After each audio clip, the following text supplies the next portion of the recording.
മക്കബയരുടെ രണ്ടാം പുസ്തകം 1-ാം അധ്യായം. ദേവാലയ പ്രതിഷ്ഠ. ഒന്നാമത്തെ കത്ത്. ഈജിപ്തിലെ യഹൂദ സഹോദരന്മാർക്ക് ജെറുസലേമിലും യൂദാദേശത്തുമുള്ള യഹൂദ സഹോദരർ സമാധാനം ആശംസിക്കുന്നു. ദൈവം നിങ്ങൾക്ക് ശുഭം വരുത്തുകയും തന്റെ വിശ്വസ്തദാസന്മാരായ അബ്രാഹത്തോടും ഇസഹാക്കിനോടും യാക്കോബിനോടും ചെയ്ത ഉടമ്പടി സ്മരിക്കുകയും ചെയ്യട്ടെ.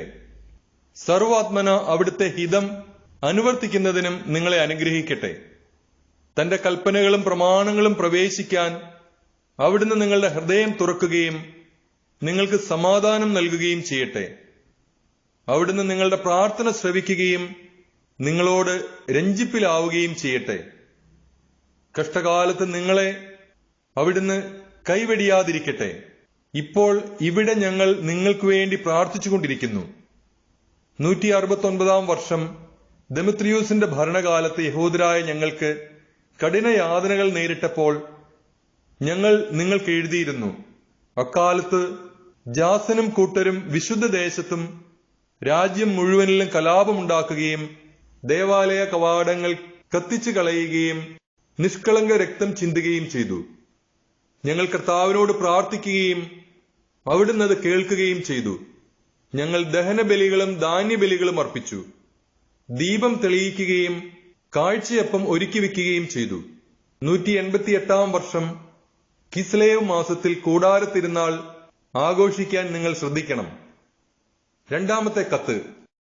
ജെറുസലേമിലും യൂദയായിലുമുള്ളവരും ആലോചനാ സംഘവും യൂദാസും അഭിഷിക്ത പുരോഹിതന്മാരുടെ ഭവനത്തിൽപ്പെട്ടവനും ടോളമി രാജാവിന്റെ ഗുരുവുമായ അരിസ്തോബൂലൂസിനും ഈജിപ്തിലെ യഹൂദർക്കും അഭിവാദനങ്ങൾ അർപ്പിക്കുകയും ആയുരാരോഗ്യങ്ങൾ നേരുകയും ചെയ്യുന്നു. കൊടിയ വിപത്തുകളിൽ നിന്ന് ഞങ്ങളെ രക്ഷിക്കുകയും രാജാവിനെതിരെ ഞങ്ങളെ തുണയ്ക്കുകയും ചെയ്ത ദൈവത്തിന് ഞങ്ങൾ കൃതജ്ഞത സമർപ്പിക്കുന്നു. വിശുദ്ധ നഗരത്തെ ആക്രമിച്ചവരെ അവിടുന്ന് തുരത്തി. പേർഷ്യയിലെത്തിയ സേനാധിപതിയും അപ്രതിരോധ്യമായ സേനയും നനയാ ക്ഷേത്രത്തിൽ വച്ച് നനയായുടെ പുരോഹിതന്മാരുടെ ചതിപ്രയോഗത്താൽ വധിക്കപ്പെട്ടു. വൻപിച്ച ക്ഷേത്ര നിക്ഷേപം സ്ത്രീധനമായി കൈവശമാക്കാൻ മോഹിച്ച അന്തിയോക്കസ് നനയാദേവിയെ പരിഗ്രഹിക്കാനെന്ന ഭാവേന അനുചരന്മാരുമൊത്ത് അവിടെയെത്തി. ക്ഷേത്ര പുരോഹിതന്മാർ നിക്ഷേപങ്ങൾ അവരുടെ മുൻപിൽ നിരത്തിവെച്ചു. അന്തിയോക്കസ് ഏതാനും പേരോടുകൂടെ ക്ഷേത്രവളപ്പിൽ പ്രവേശിച്ച ഉടനെ അവർ വാതിലടച്ചു. മച്ചിലെ ഒളിവാതിൽ തുറന്ന് കല്ലെറിഞ്ഞ് അവർ സേനാധിപതിയെയും അനുയായികളെയും വീഴ്ത്തി. അംഗഭംഗപ്പെടുത്തുകയും തലവെട്ടി പുറത്തുള്ളവർക്ക് എറിഞ്ഞുകൊടുക്കുകയും ചെയ്തു. അധർമ്മികൾക്ക് തക്ക ശിക്ഷ നൽകിയ ദൈവം എല്ലാ വിധത്തിലും വാഴ്ത്തപ്പെടട്ടെ. കിസ്ലേവ് മാസം 25-ാം ദിവസം ഞങ്ങൾ ദേവാലയ ശുദ്ധീകരണ തിരുനാൾ ആഘോഷിക്കുന്ന വിവരം നിങ്ങളും അറിയേണ്ടതാണ്. കാരണം കൂടാരത്തിരുനാളും ദേവാലയവും ബലിപീഠവും നിർമ്മിച്ച നെഹമിയ ബലികൾ അർപ്പിച്ചപ്പോൾ നൽകപ്പെട്ട അഗ്നിയുടെ തിരുനാളും നിങ്ങളും ആഘോഷിക്കേണ്ടതാണല്ലോ. നമ്മുടെ പിതാക്കന്മാർ അടിമകളായി പേർഷ്യയിലേക്ക് നയിക്കപ്പെട്ടപ്പോൾ ഭക്തന്മാരായ പുരോഹിതന്മാർ ബലിപീഠത്തിൽ നിന്ന് അല്പം അഗ്നി എടുത്ത് പൊട്ടക്കിണറ്റിൽ ഒളിച്ചുവെച്ചു. അത് രഹസ്യമായിരിക്കാൻ അവർ വേണ്ട മുൻകരുതലുകളും ചെയ്തു. വളരെ കൊല്ലങ്ങൾക്ക് ശേഷം ദൈവകൃപയാൽ പേർഷ്യ രാജാവ് നിയോഗിച്ച നെഹമിയ പുരോഹിതന്മാർ ഒളിച്ചു സൂക്ഷിച്ച അഗ്നി എടുത്തുകൊണ്ടുവരാൻ അവരുടെ പിൻഗാമികളോട് നിർദ്ദേശിച്ചു. അവർ മടങ്ങിവന്ന് അഗ്നി കണ്ടെത്തിയില്ലെന്നും എന്നാൽ ഒരു കൊഴുത്ത ദ്രാവകം കണ്ടെന്നും അറിയിച്ചു. അത് കോരിക്കൊണ്ടുവരാൻ നെഹമിയ ആജ്ഞാപിച്ചു. ബലിവസ്തുക്കൾ ഒരുക്കുമ്പോൾ വിറകിന്മേലും ബലിവസ്തുവിന്മേലും ആ ദ്രാവകം തളിക്കാൻ പുരോഹിതന്മാരോട് അവൻ നിർദ്ദേശിച്ചു. അപ്രകാരം ചെയ്ത് അല്പനേരം കഴിഞ്ഞപ്പോൾ മേഘാവൃതമായിരുന്ന സൂര്യൻ തെളിയുകയും വലിയൊരഗ്നി ആളിക്കത്തുകയും ചെയ്തു. എല്ലാവരും അത്ഭുതപ്പെട്ടു. ബലിവസ്തു ദഹിക്കുമ്പോൾ പുരോഹിതന്മാരും ജനങ്ങളും പ്രാർത്ഥിച്ചുകൊണ്ടിരുന്നു. ജോനാഥാൻ പ്രാർത്ഥന നയിക്കുകയും ജനം നെഹമിയായോടൊത്ത് പ്രതിവചനം ചൊല്ലുകയും ചെയ്തു. അവർ ഇങ്ങനെ പ്രാർത്ഥിച്ചു: സകലത്തിന്റെയും സൃഷ്ടാവും ദൈവമായ കർത്താവേ, ഏകരാജാവും ദയാലുവുമായ അങ്ങ് ഭീതികരനും ബലവാനും നീതിമാനും കാരുണ്യവാനുമാണ്. അങ്ങ് മാത്രമാണ് ഉദാരനും നീതിമാനും സർവശക്തനും നിത്യനുമായവൻ. എല്ലാ തിന്മകളിൽ നിന്ന് ഇസ്രായേലിനെ അങ്ങ് രക്ഷിക്കുന്നു. അങ്ങ് ഞങ്ങളുടെ പിതാക്കന്മാരെ തിരഞ്ഞെടുത്ത് വിശുദ്ധീകരിച്ചു. ഇസ്രായേൽ മക്കൾക്ക് വേണ്ടി ഈ ബലി സ്വീകരിക്കുകയും അങ്ങയുടെ ഓഹരിയായ അവരെ കാത്തുരക്ഷിക്കുകയും പവിത്രീകരിക്കുകയും ചെയ്യണമേ. ചിതറിപ്പോയ ഞങ്ങളുടെ ജനത്തെ ഒന്നിച്ചു കൂട്ടുകയും വിജാതിയരുടെ ഇടയിൽ അടിമകളായി തീർന്നവരെ സ്വതന്ത്രരാക്കുകയും ചെയ്യണമേ. നിന്നെതിരെയും പുറന്തള്ളപ്പെട്ടവരെയും കടാക്ഷിക്കണമേ. അവിടുന്നാണ് ഞങ്ങളുടെ ദൈവമെന്ന് വിജാതിയർ അറിയാനിടയാകട്ടെ. മർദ്ദകരെയും അഹങ്കാരം കൊണ്ട് മതിച്ചവരെയും ശിക്ഷിക്കണമേ. മോശ പറഞ്ഞിട്ടുള്ളതുപോലെ അങ്ങയുടെ ജനത്തെ വിശുദ്ധ സ്ഥലത്ത് നട്ടുവളർത്തണമേ. അനന്തരം പുരോഹിതന്മാർ കീർത്തനങ്ങൾ ആലപിച്ചു. ബലിവസ്തു ദഹിച്ചു കഴിഞ്ഞപ്പോൾ ബാക്കിയുണ്ടായിരുന്ന ദ്രാവകം വലിയ കല്ലുകളുടെ മേൽ ഒഴിക്കുന്നതിന് നെഹമിയ കൽപ്പിച്ചു. അങ്ങനെ ചെയ്തപ്പോൾ ഒരു അഗ്നിജ്വാല ഉണ്ടായി. ബലിപീഠത്തിൽ നിന്നുള്ള പ്രകാശം തട്ടിയപ്പോൾ ആ ജ്വാല കെട്ടടങ്ങി. ഈ വസ്തുത പ്രസിദ്ധമായി. പ്രവാസത്തിലേക്ക് നയിക്കപ്പെട്ട പുരോഹിതന്മാർ അഗ്നി സൂക്ഷിച്ചിരുന്ന സ്ഥലത്ത് ഒരു ദ്രാവകം കണ്ടെന്നും അതുപയോഗിച്ച് നെഹമിയായും അനുചരന്മാരും ബലിവസ്തുക്കൾ ദഹിപ്പിച്ചെന്നും കേട്ട പേർഷ്യ രാജാവ് വസ്തുതകളെപ്പറ്റി അന്വേഷിക്കുകയും ആ സ്ഥലം വിശുദ്ധമായി പ്രഖ്യാപിച്ച് ചുറ്റും മതിൽ കെട്ടുകയും ചെയ്തു. തനിക്ക് പ്രീതി തോന്നിയവർക്കെല്ലാം രാജാവ് നല്ല സമ്മാനം കൊടുത്തു. നെഹമിയായും അനുചരന്മാരും ആ സ്ഥലത്തിന് ശുദ്ധീകരണം എന്നർത്ഥമുള്ള നെഫ്താർ എന്ന് പേരിട്ടു. എന്നാൽ അധികം പേരും നഫ്ത എന്ന് വിളിക്കുന്നു. മക്കബയരുടെ 2-ാം പുസ്തകം 2-ാം അധ്യായം. മുൻപ് പറഞ്ഞതുപോലെ നാട് കടത്തപ്പെട്ടവരോട് ജെറമിയ പ്രവാചകൻ അല്പം അഗ്നി എടുത്ത് സൂക്ഷിക്കാൻ ആജ്ഞാപിച്ചു. നിയമം നൽകിയതിനു ശേഷം അവരോട് കർത്താവിന്റെ കൽപ്പന വിസ്മരിക്കരുതെന്നും സ്വർണം കൊണ്ടും വെള്ളി കൊണ്ടുമുള്ള വിഗ്രഹങ്ങളും അവയുടെ അലങ്കാരങ്ങളും കണ്ട് വഴിതെറ്റിപ്പോകരുതെന്നും അവരുടെ ഹൃദയത്തിൽ നിന്ന് നിയമം വെടിയരുതെന്നും അവൻ ഉപദേശിച്ചു. ഇതെല്ലാം രേഖകളിൽ കാണുന്നുണ്ട്. രേഖയിൽ ഇങ്ങനെയും കാണുന്നു: ദൈവത്തിന്റെ അരുളപ്പാടനുസരിച്ച് കൂടാരവും പേടകവും തന്റെ പിന്നാലെ കൊണ്ടുവരാൻ പ്രവാചകൻ കൽപ്പിച്ചു. ദൈവം നൽകുന്ന അവകാശഭൂമി കാണാൻ മോശ കയറിയ മലയിലേക്ക് അവൻ പോയി. അവിടെ ജെറമിയ ഒരു ഗുഹ കണ്ടു. കൂടാരവും പേടകവും ധൂപപീഠവും അതിൽ വെച്ച് പ്രവേശനദ്വാരം അടച്ച് ഭദ്രമാക്കി. അനുയായികളിൽ ചിലർ അങ്ങോട്ടുള്ള വഴി അടയാളപ്പെടുത്താൻ മുതിർന്നെങ്കിലും വഴി കണ്ടുപിടിക്കാൻ കഴിഞ്ഞില്ല.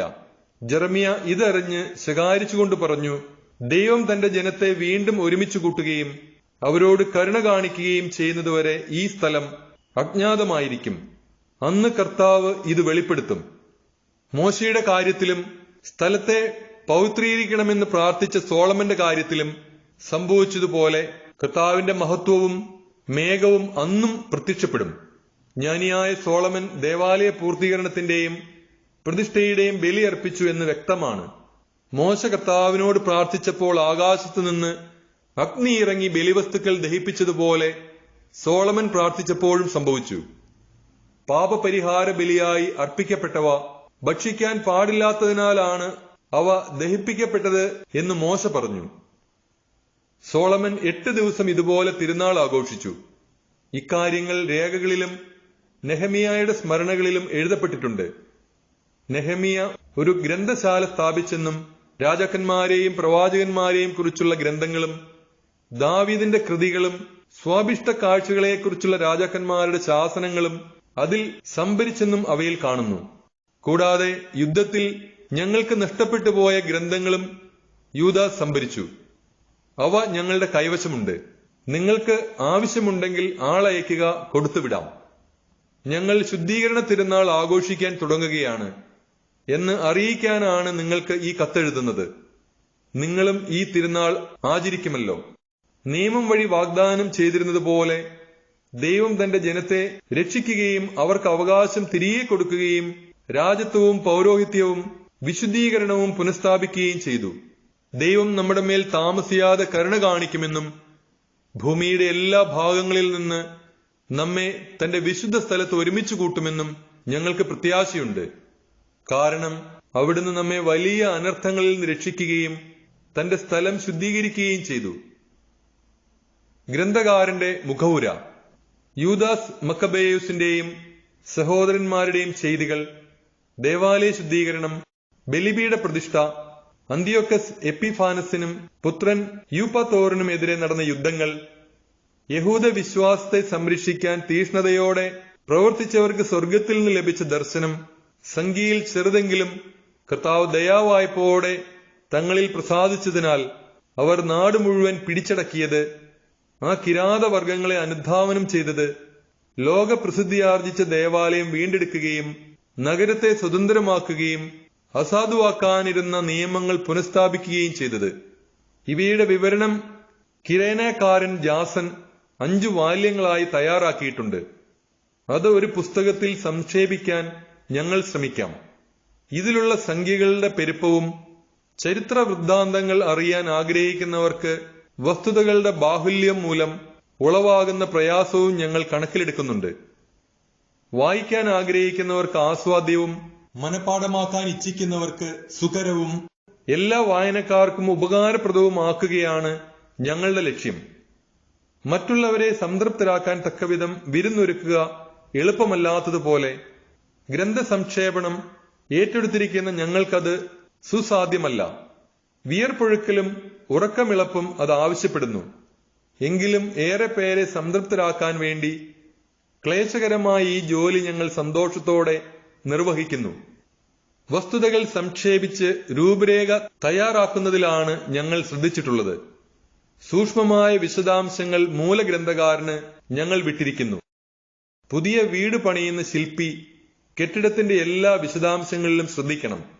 എന്നാൽ ചിത്രമെഴുത്തും അലങ്കാരപ്പണിയും ചെയ്യുന്നയാൾ അതിന്റെ മോടി മാത്രം ശ്രദ്ധിച്ചാൽ മതി. എന്റെ അഭിപ്രായത്തിൽ ഞങ്ങളുടെ കാര്യവും ഇതുപോലെയാണ്. വിഷയം എല്ലാ വശത്തും നിന്ന് പരിശോധിച്ചറിയുകയും വിശദാംശങ്ങൾ സൂക്ഷ്മമായി ക്രോഡീകരിക്കുകയുമാണ് മൂലചിത്രകാരന്റെ ധർമ്മം.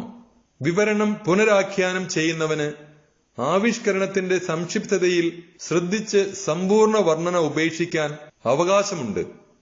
ഈ അടിസ്ഥാനത്തിൽ ഇനി ഏറെയൊന്നും പറയാതെ നമ്മുടെ പ്രതിപാദനം ആരംഭിക്കാം. ചരിത്രം തന്നെ വെട്ടിച്ചുരുക്കുമ്പോൾ മുഖവുര ദീർഘിപ്പിക്കുന്നത് ഉചിതമല്ലല്ലോ. മക്കബായരുടെ 2-ാം പുസ്തകം 3-ാം അധ്യായം. ദേവാലയത്തിന് സംരക്ഷണം. പ്രധാന പുരോഹിതൻ ഓനിയാസ് ദൈവഭക്തനും തിന്മയെ വെറുക്കുന്നവനുമായിരുന്നതിനാൽ വിശുദ്ധ നഗരത്തിൽ സമാധാനം അന്യൂനമായി നിലനിന്നു. നിയമങ്ങൾ നന്നായി പാലിക്കപ്പെട്ടു. അന്ന് രാജാക്കന്മാർ വിശുദ്ധ സ്ഥലത്തെ ആദരിക്കുകയും വിശിഷ്ടമായ സമ്മാനങ്ങൾ നൽകി ദേവാലയത്തെ മഹത്വപ്പെടുത്തുകയും ചെയ്തു. ഏഷ്യയിലെ രാജാവായ സെലിയൂക്കസ് പോലും ബലിയർപ്പണത്തിനാവശ്യമായ തുക സ്വന്തം ഭണ്ഡാരത്തിൽ നിന്ന് നൽകിപ്പോന്നു. എന്നാൽ ബെഞ്ചമിൻ ഗോത്രജനായ ശിമയോൻ ദേവാലയ വിചാരിപ്പുകാരനായി നിയമിക്കപ്പെട്ടപ്പോൾ നഗരത്തിലെ ചന്തയുടെ നടത്തിപ്പ് സംബന്ധിച്ച് പ്രധാന പുരോഹിതൻ ഓനിയാസുമായി ഇടഞ്ഞു. ഓനിയാസ് വഴങ്ങാഞ്ഞതിനാൽ ശിമയോൻ ദക്ഷിണ സിറിയയുടെയും ഫെനീഷ്യയുടെയും അധിപതിയും താർസൂസുകാരനുമായ അപ്പോളോണിയൂസിനെ സമീപിച്ചു. ജെറുസലേമിലെ ഭണ്ഡാരം കണക്കില്ലാത്ത പണം കൊണ്ട് നിറഞ്ഞെന്നും അത് ബലിയർപ്പണത്തിന്റെ ഇനത്തിൽപ്പെടുന്നതല്ലെന്നും രാജാവിന്റെ നിയന്ത്രണത്തിൽ വരുത്താൻ കഴിയുമെന്നും അവൻ അറിയിച്ചു. രാജാവിനെ സന്ദർശിച്ച് അപ്പോളോണിയൂസ് ഈ പണത്തെപ്പറ്റി തനിക്ക് കിട്ടിയ വിവരങ്ങൾ പറഞ്ഞു. പണം എടുത്തു മാറ്റുന്നതിന് തന്റെ കാര്യസ്ഥനായ ഹെലിയോദോറസിനെ രാജാവ് നിയോഗിച്ചു. ഹെലിയോദോറസ് ഉടൻ തന്നെ ദക്ഷിണ സിറിയയിലെയും ഫെനീഷ്യയിലെയും നഗരങ്ങൾ പരിശോധിക്കാനെന്ന ഭാവേന പുറപ്പെട്ടു.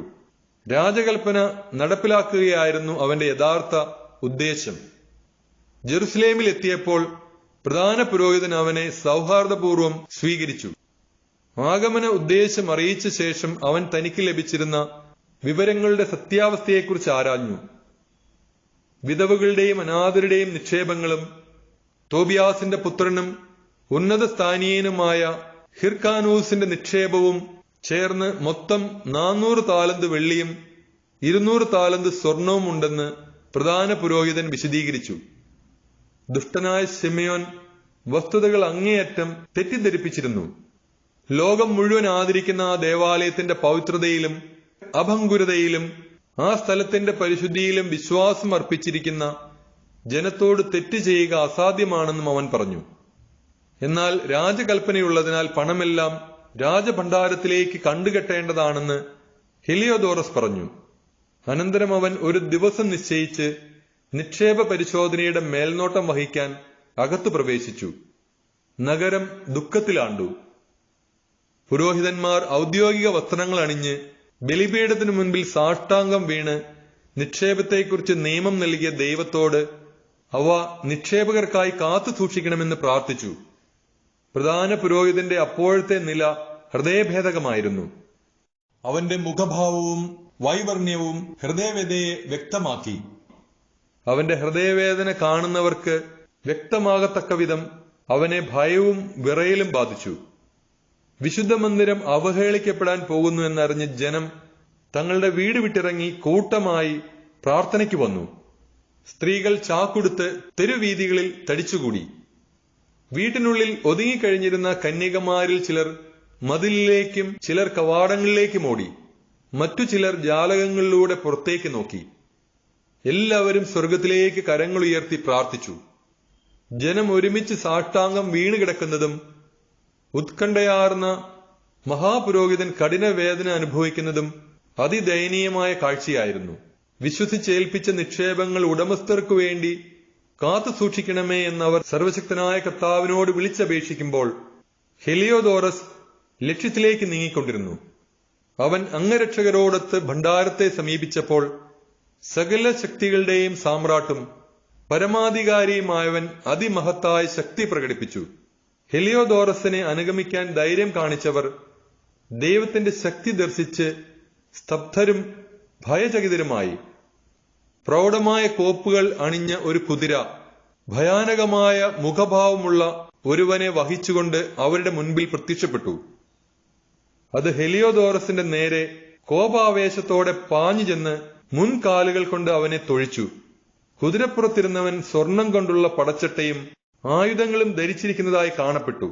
അസാമാന്യമായ കരുത്തുള്ള അതീവ സുന്ദരന്മാരായ 2 യുവാക്കൾ മനോഹര വസ്ത്രങ്ങൾ അണിഞ്ഞ് ഹെലിയോദോറസിന്റെ ഇരുവശങ്ങളിലും നിന്ന് അവനെ നിരന്തരമായി പ്രഹരിക്കുന്നതായും കാണപ്പെട്ടു. അവൻ പെട്ടെന്ന് നിലം പതിച്ചു. അന്ധകാരം അവനെ മൂടി. അനുയായികൾ വന്ന് അവനെ എടുത്ത് മഞ്ചത്തിൽ കിടത്തി. അവർ അവനെ പുറത്തേക്ക് കൊണ്ടുപോയി. വലിയ അകമ്പടിയോടും അംഗരക്ഷകരോടും കൂടെ മേൽപ്പറഞ്ഞ ഭണ്ഡാരത്തിൽ പ്രവേശിച്ച ഇവൻ അപ്പോൾ തന്നെ തികച്ചും നിസ്സഹായനായി തീർന്നിരുന്നു. അവർ ദൈവത്തിന്റെ പരമമായ ശക്തി ദർശിച്ചു. ദൈവത്തിന്റെ കരമേറ്റ് സംസാരശക്തി നഷ്ടപ്പെട്ട് അത് വീണ്ടു കിട്ടുമെന്ന പ്രതീക്ഷയറ്റ് ഹെലിയോദോറസ് നിലത്ത് വീണ് കിടക്കുമ്പോൾ സ്വന്തം ആലയം രക്ഷിക്കാൻ അത്ഭുതകരമായി പ്രവർത്തിച്ച കർത്താവിനെ യഹൂദജനം വാഴ്ത്തി.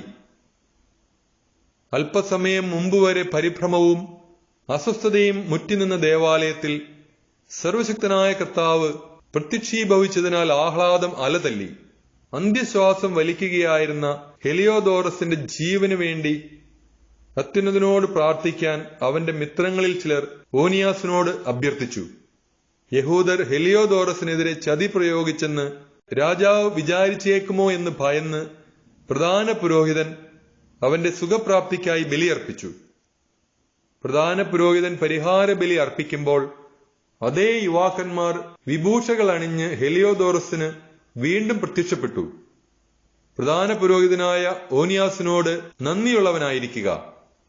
അവനെ പ്രതിയാണ് കർത്താവ് നിന്റെ ജീവൻ രക്ഷിച്ചത്. ദൈവത്താൽ പ്രഹരിക്കപ്പെട്ട നീ അവിടുത്തെ മഹത്തായ ശക്തി ലോകം മുഴുവൻ അറിയിക്കുക.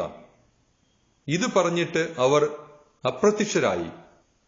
ഹെലിയോദോറസ് തന്റെ ജീവൻ രക്ഷിച്ച കർത്താവിന് ബലിയർപ്പിക്കുകയും വലിയ നേർച്ചകൾ നേരുകയും ചെയ്തു. അവൻ ഓനിയാസിനോട് വിടവാങ്ങി രാജസന്നിധിയിലേക്ക് സൈന്യസമേതം യാത്രയായി. പരമോന്നതനായ ദൈവം പ്രവർത്തിച്ചതും സ്വനേത്രങ്ങൾ കണ്ടതുമായ കാര്യങ്ങൾക്ക് അവൻ സകല മനുഷ്യരുടെയും മുൻപാകെ സാക്ഷ്യം നൽകി. മറ്റൊരു സന്ദേശവുമായി ജെറുസലേമിലേക്ക് അയക്കപ്പെടാൻ ആരാണ് യോഗ്യനെന്ന് രാജാവ് ചോദിച്ചപ്പോൾ അവൻ പറഞ്ഞു, അങ്ങേക്ക് ശത്രുവോ അങ്ങയുടെ ഭരണത്തിനെതിരെ ഗൂഢാലോചന നടത്തുന്നവനോ ഉണ്ടെങ്കിൽ അവനെ അയക്കുക. അടിമുടി പ്രഹരമേറ്റിട്ട് രക്ഷപ്പെട്ടാൽ അങ്ങേക്ക് അവനെ തിരിച്ചു കിട്ടും. ദൈവത്തിന്റെ ശക്തി അവിടെ ഉണ്ടെന്ന് തീർച്ച. സ്വർഗസ്ഥനായ ദൈവമാണ് അവിടം കാക്കുന്നതും അതിന് സഹായമെത്തിക്കുന്നതും. അതിനെ ഉപദ്രവിക്കുന്നവരെ അവിടുന്ന് പ്രഹരിച്ച് നശിപ്പിക്കുന്നു. ഇതാണ് ഹെലിയോദോറസിന്റെയും ഭണ്ഡാരം സംരക്ഷിക്കപ്പെട്ടതിന്റെയും കഥ. മക്കബായരുടെ 2-ാം പുസ്തകം 4-ാം അധ്യായം. ഓനിയാസിനെതിരെ ആരോപണങ്ങൾ. ഹെലിയോദോറസിനെ പ്രേരിപ്പിച്ച് അനർത്ഥങ്ങൾക്കിടയാക്കിയത് ഓനിയാസ് ആണെന്ന് ധനത്തെക്കുറിച്ചുള്ള വിവരങ്ങൾ നൽകി സ്വരാജ്യത്തെ വഞ്ചിച്ച പ്രസ്തുത ശിമയോൻ പറഞ്ഞു പരത്തി. നഗരത്തിന്റെ ഉപകാരിയും ജനത്തിന്റെ സംരക്ഷകനും നിയമങ്ങളിൽ തീഷ്ണമതിയുമായ അവനെ ഭരണകൂടത്തെ എതിർക്കുന്ന ഉപജാപകനായി മുദ്രകുത്താൻ അവൻ മടിച്ചില്ല. ഈ വിരോധം വളർന്ന് ശിമയോന്റെ വിശ്വസ്തരായ അനുചരന്മാരിൽ ഒരുവൻ കൊലപാതകങ്ങൾ പോലും നടത്താൻ തുടങ്ങി. അപ്പോൾ ശിമയോന്റെ വിരോധം ഗുരുതരമാണെന്നും മെനസ്തേവുസിന്റെ പുത്രനും ദക്ഷിണ സിറിയയുടെയും ഫെനീഷ്യയുടെയും ഭരണാധിപനുമായ അപ്പോളോണിയൂസ് അവന്റെ ദുഷ്ടതയ്ക്ക് മൂർച്ച കൂട്ടുന്നുവെന്നും ഓനിയാസ് മനസ്സിലാക്കി. ആരെയും കുറ്റപ്പെടുത്താനല്ല, ജനത്തിന്റെ പൊതുനന്മയും വ്യക്തിപരമായ നന്മയും ലക്ഷ്യമാക്കി അവൻ രാജാവിനെ സമീപിച്ചു. രാജാവ് ഇടപെട്ടില്ലെങ്കിൽ പൊതുകാര്യങ്ങൾ സമാധാനപരമായ ഒത്തുതീർപ്പിലെത്തുകയില്ലെന്നും ശിമയോൻ അവിവേകം അവസാനിപ്പിക്കുകയില്ലെന്നും അവൻ മനസ്സിലാക്കിയതുകൊണ്ടാണ് ഇങ്ങനെ ചെയ്തത്. ജാസൻ പ്രധാന പുരോഹിതൻ. സെലൂക്യസ് മരിച്ചതിനു ശേഷം എപ്പിഫാനസ് എന്ന് വിളിക്കപ്പെടുന്ന അന്തിയോക്കസ് രാജാവായപ്പോൾ ഓനിയാസിന്റെ സഹോദരൻ ജാസൻ കോഴ കൊടുത്ത് പ്രധാന പുരോഹിത സ്ഥാനം കൈക്കലാക്കി. അവൻ രാജാവിനെ കണ്ട് 360 താലന്തും വേറൊരു ഇനത്തിൽ 80 താലന്തും വെള്ളി വാഗ്ദാനം ചെയ്തു. തന്റെ അധികാരത്തിൽ ഒരു കായിക അഭ്യാസ കളരിയും യുവജന സംഘവും സ്ഥാപിക്കാൻ അനുവദിക്കുകയും ജെറുസലേം പൗരന്മാരെ അന്ത്യോക്യ പൗരന്മാരായി അംഗീകരിക്കുകയും ചെയ്താൽ 150 താലന്ത് കൂടി കൊടുക്കാമെന്നും അവൻ സമ്മതിച്ചു. രാജാവിന്റെ അനുമതി നേടി ജാസൻ പുരോഹിത സ്ഥാനം ഏറ്റെടുത്ത ഉടനെ ജനത്തെ ഗ്രീക്ക് സമ്പ്രദായങ്ങളിലേക്ക് തിരിച്ചു തുടങ്ങി. റോമാക്കാരുമായി സഖ്യം സ്ഥാപിക്കാൻ ദൂതനായി പോയ യൂപ്പോളേമൂസിന്റെ പിതാവായ യോഹന്നാൻ യഹൂദർക്ക് നേടിക്കൊടുത്ത രാജകീയ ആനുകൂല്യങ്ങൾ അവൻ അവഗണിച്ചു. ജാസൻ നിയമാനുസൃതമായ ജീവിത സമ്പ്രദായങ്ങൾ നാട്ടിൽ നിന്ന് നിർമ്മാർജ്ജനം ചെയ്ത് നിയമവിരുദ്ധമായ പുതിയ ആചാരങ്ങൾ ഏർപ്പെടുത്തി. അവൻ ഉത്സാഹത്തോടെ കോട്ടയ്ക്ക് നേരെ താഴെ ഒരു കായിക അഭ്യാസ കളരി സ്ഥാപിക്കുകയും ഗ്രീക്ക് തൊപ്പി ധരിക്കാൻ കുലീന യുവാക്കളെ നിർബന്ധിക്കുകയും ചെയ്തു. അധർമ്മിയും പ്രധാന പുരോഹിതനെന്ന് ഭാവിച്ചവനുമായ ജാസന്റെ അതിരറ്റ ദുഷ്ടത നിമിത്തം ജനം യവന ആചാരങ്ങളും വിദേശീയ സമ്പ്രദായങ്ങളും അങ്ങേയറ്റം വരെ സ്വീകരിച്ചു. പുരോഹിതന്മാർക്ക് ബലിപീഠ ശുശ്രൂഷയിൽ ശുഷ്കാന്തി നശിച്ചു. ചക്രത്തളികയേറിന് സമയമായാലുടൻ പുരോഹിതന്മാർ വിശുദ്ധ മന്ദിരത്തെ അവഗണിക്കുകയും ബലിയർപ്പണത്തിൽ അനാസ്ഥ കാണിക്കുകയും ചെയ്തുകൊണ്ട് പരിപാടികളിൽ സംബന്ധിക്കാൻ മത്സരരംഗത്തേക്ക് കുതിക്കുകയായി. പിതാക്കന്മാർ വിലമതിച്ചതെല്ലാം അവർ പുച്ഛിച്ചു തള്ളുകയും ഗ്രീക്കുകാർ ആദരിച്ചതെല്ലാം വിലമതിക്കുകയും ചെയ്തു. തന്മൂലം അവർ കൊടിയ വിപത്തുകളിൽ അകപ്പെട്ടു. അവർ മാനിക്കുകയും അന്യൂനം അനുകരിക്കാൻ ഇച്ഛിക്കുകയും ചെയ്ത ജീവിത സമ്പ്രദായങ്ങളുടെ ഉടമകൾ ശത്രുക്കളായി തീർന്ന് അവരെ ശിക്ഷിച്ചു.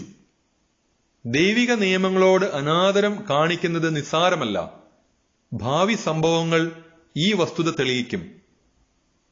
ടേറിൽ രാജാവിന്റെ സാന്നിധ്യത്തിൽ ചതുർവാർഷിക മത്സരങ്ങൾ നടക്കുമ്പോൾ നീചനായ ജാസൻ അന്ത്യോക്യ പൗരന്മാരായി ജെറുസലേമിൽ നിന്ന് തിരഞ്ഞെടുത്ത ദൂതന്മാരെ ഹെർക്കുലീസിന് ബലിയർപ്പിക്കാൻ 300 ദ്രാഗ്മ വെള്ളിയുമായി അങ്ങോട്ടയച്ചു.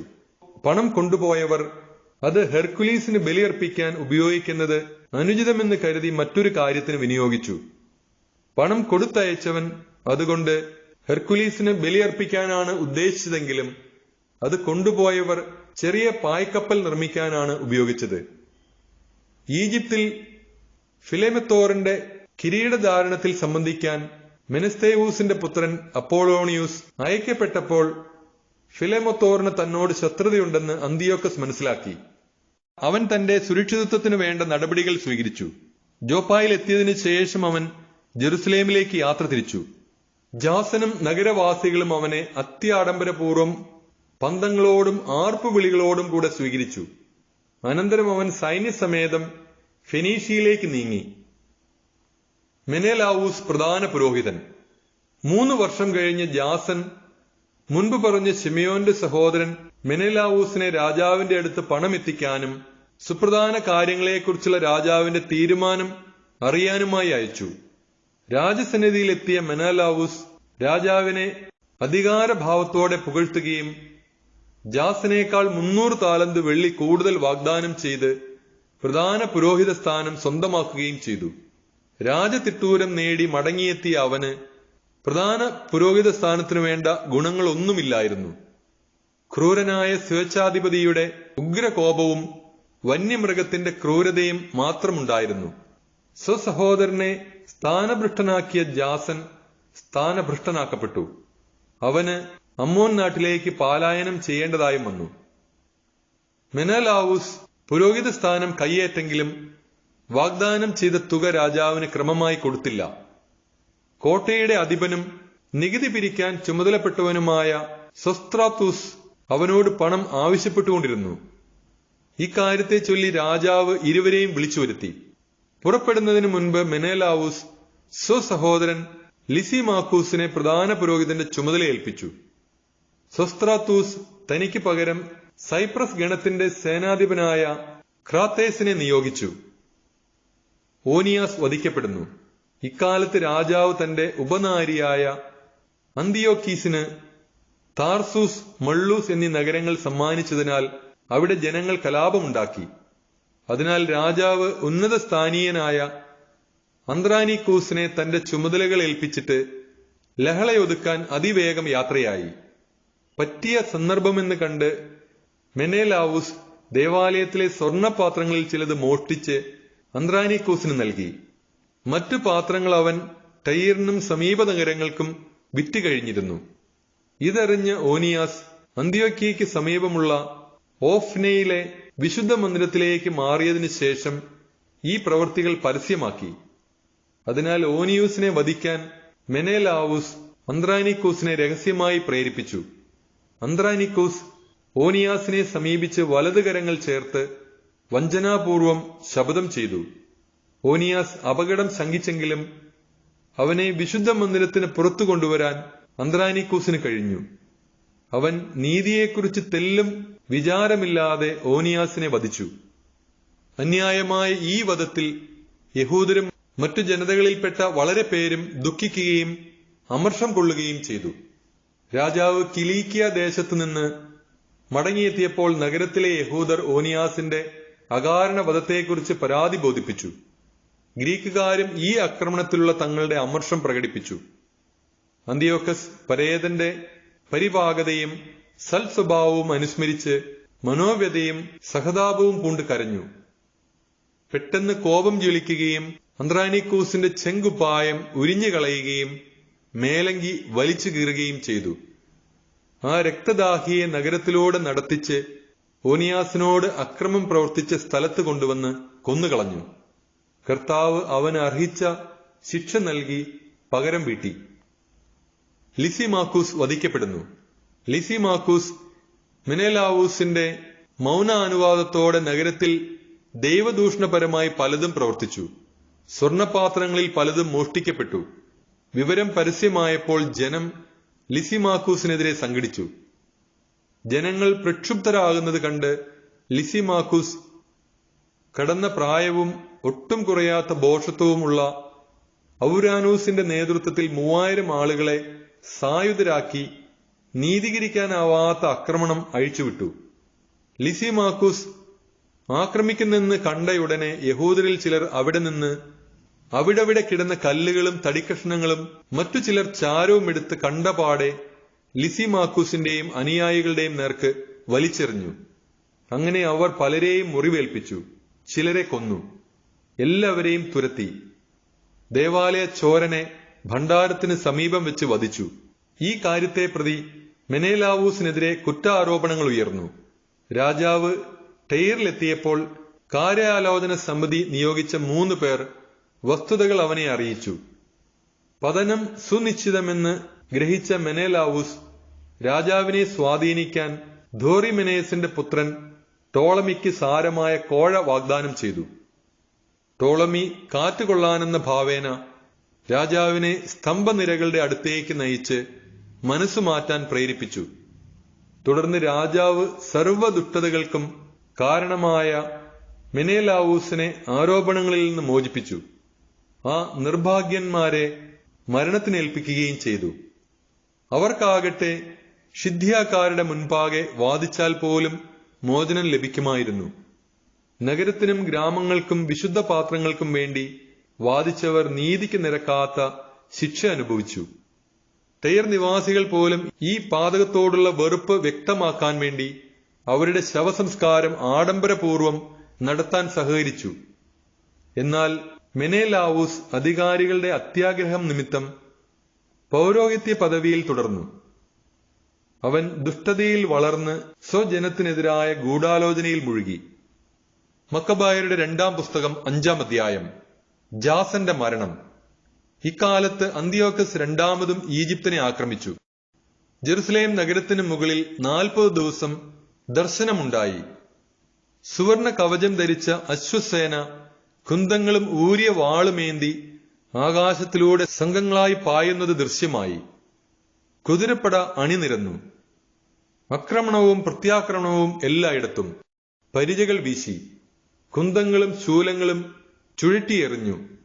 സ്വർണ വിഭൂഷകൾ തിളങ്ങി. പടച്ചട്ടകൾ മിന്നി. ആ ദൃശ്യം ശുഭശകുനമായി തീരാൻ എല്ലാവരും പ്രാർത്ഥിച്ചു. അന്തിയോക്കസ് അന്തരിച്ചു എന്നൊരു വ്യാജശ്രുതി പരന്നു. ജാസൻ 1000-ൽ കുറയാത്ത സൈന്യത്തെ ശേഖരിച്ച് നഗരത്തിൽ മിന്നലാക്രമണം നടത്തി.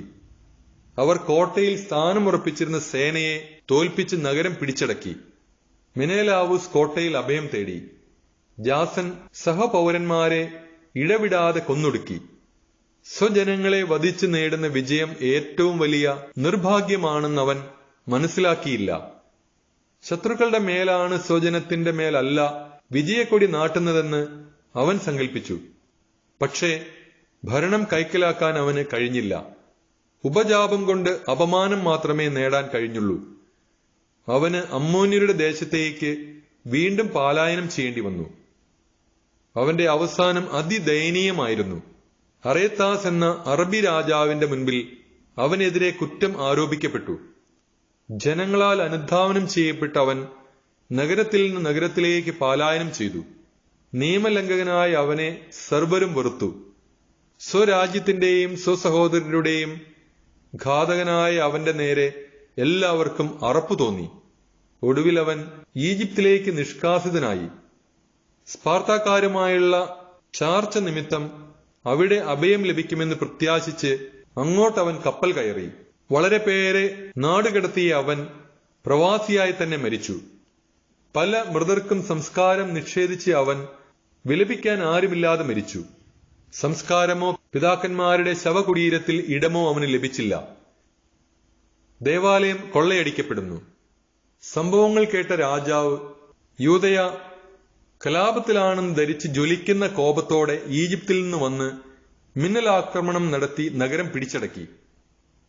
വഴിയിൽ കാണുന്നവരെയും വീടുകളിൽ അഭയം തേടുന്നവരെയും നിർദ്ദയം വധിക്കാൻ അവൻ ഭടന്മാർക്ക് കൽപ്പന നൽകി.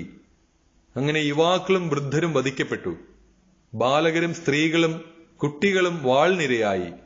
കന്യകകളും ശിശുക്കളും കൊല്ലപ്പെട്ടു. 3 ദിവസം കൊണ്ട് 80,000 പേരെ അവൻ നാമാവിശേഷരാക്കി. നേർക്കുനേരെയുള്ള പോരാട്ടത്തിൽ 40,000 കൊലപ്പെടുത്തി. അത്രയും പേരെ അടിമകളായി വിറ്റു.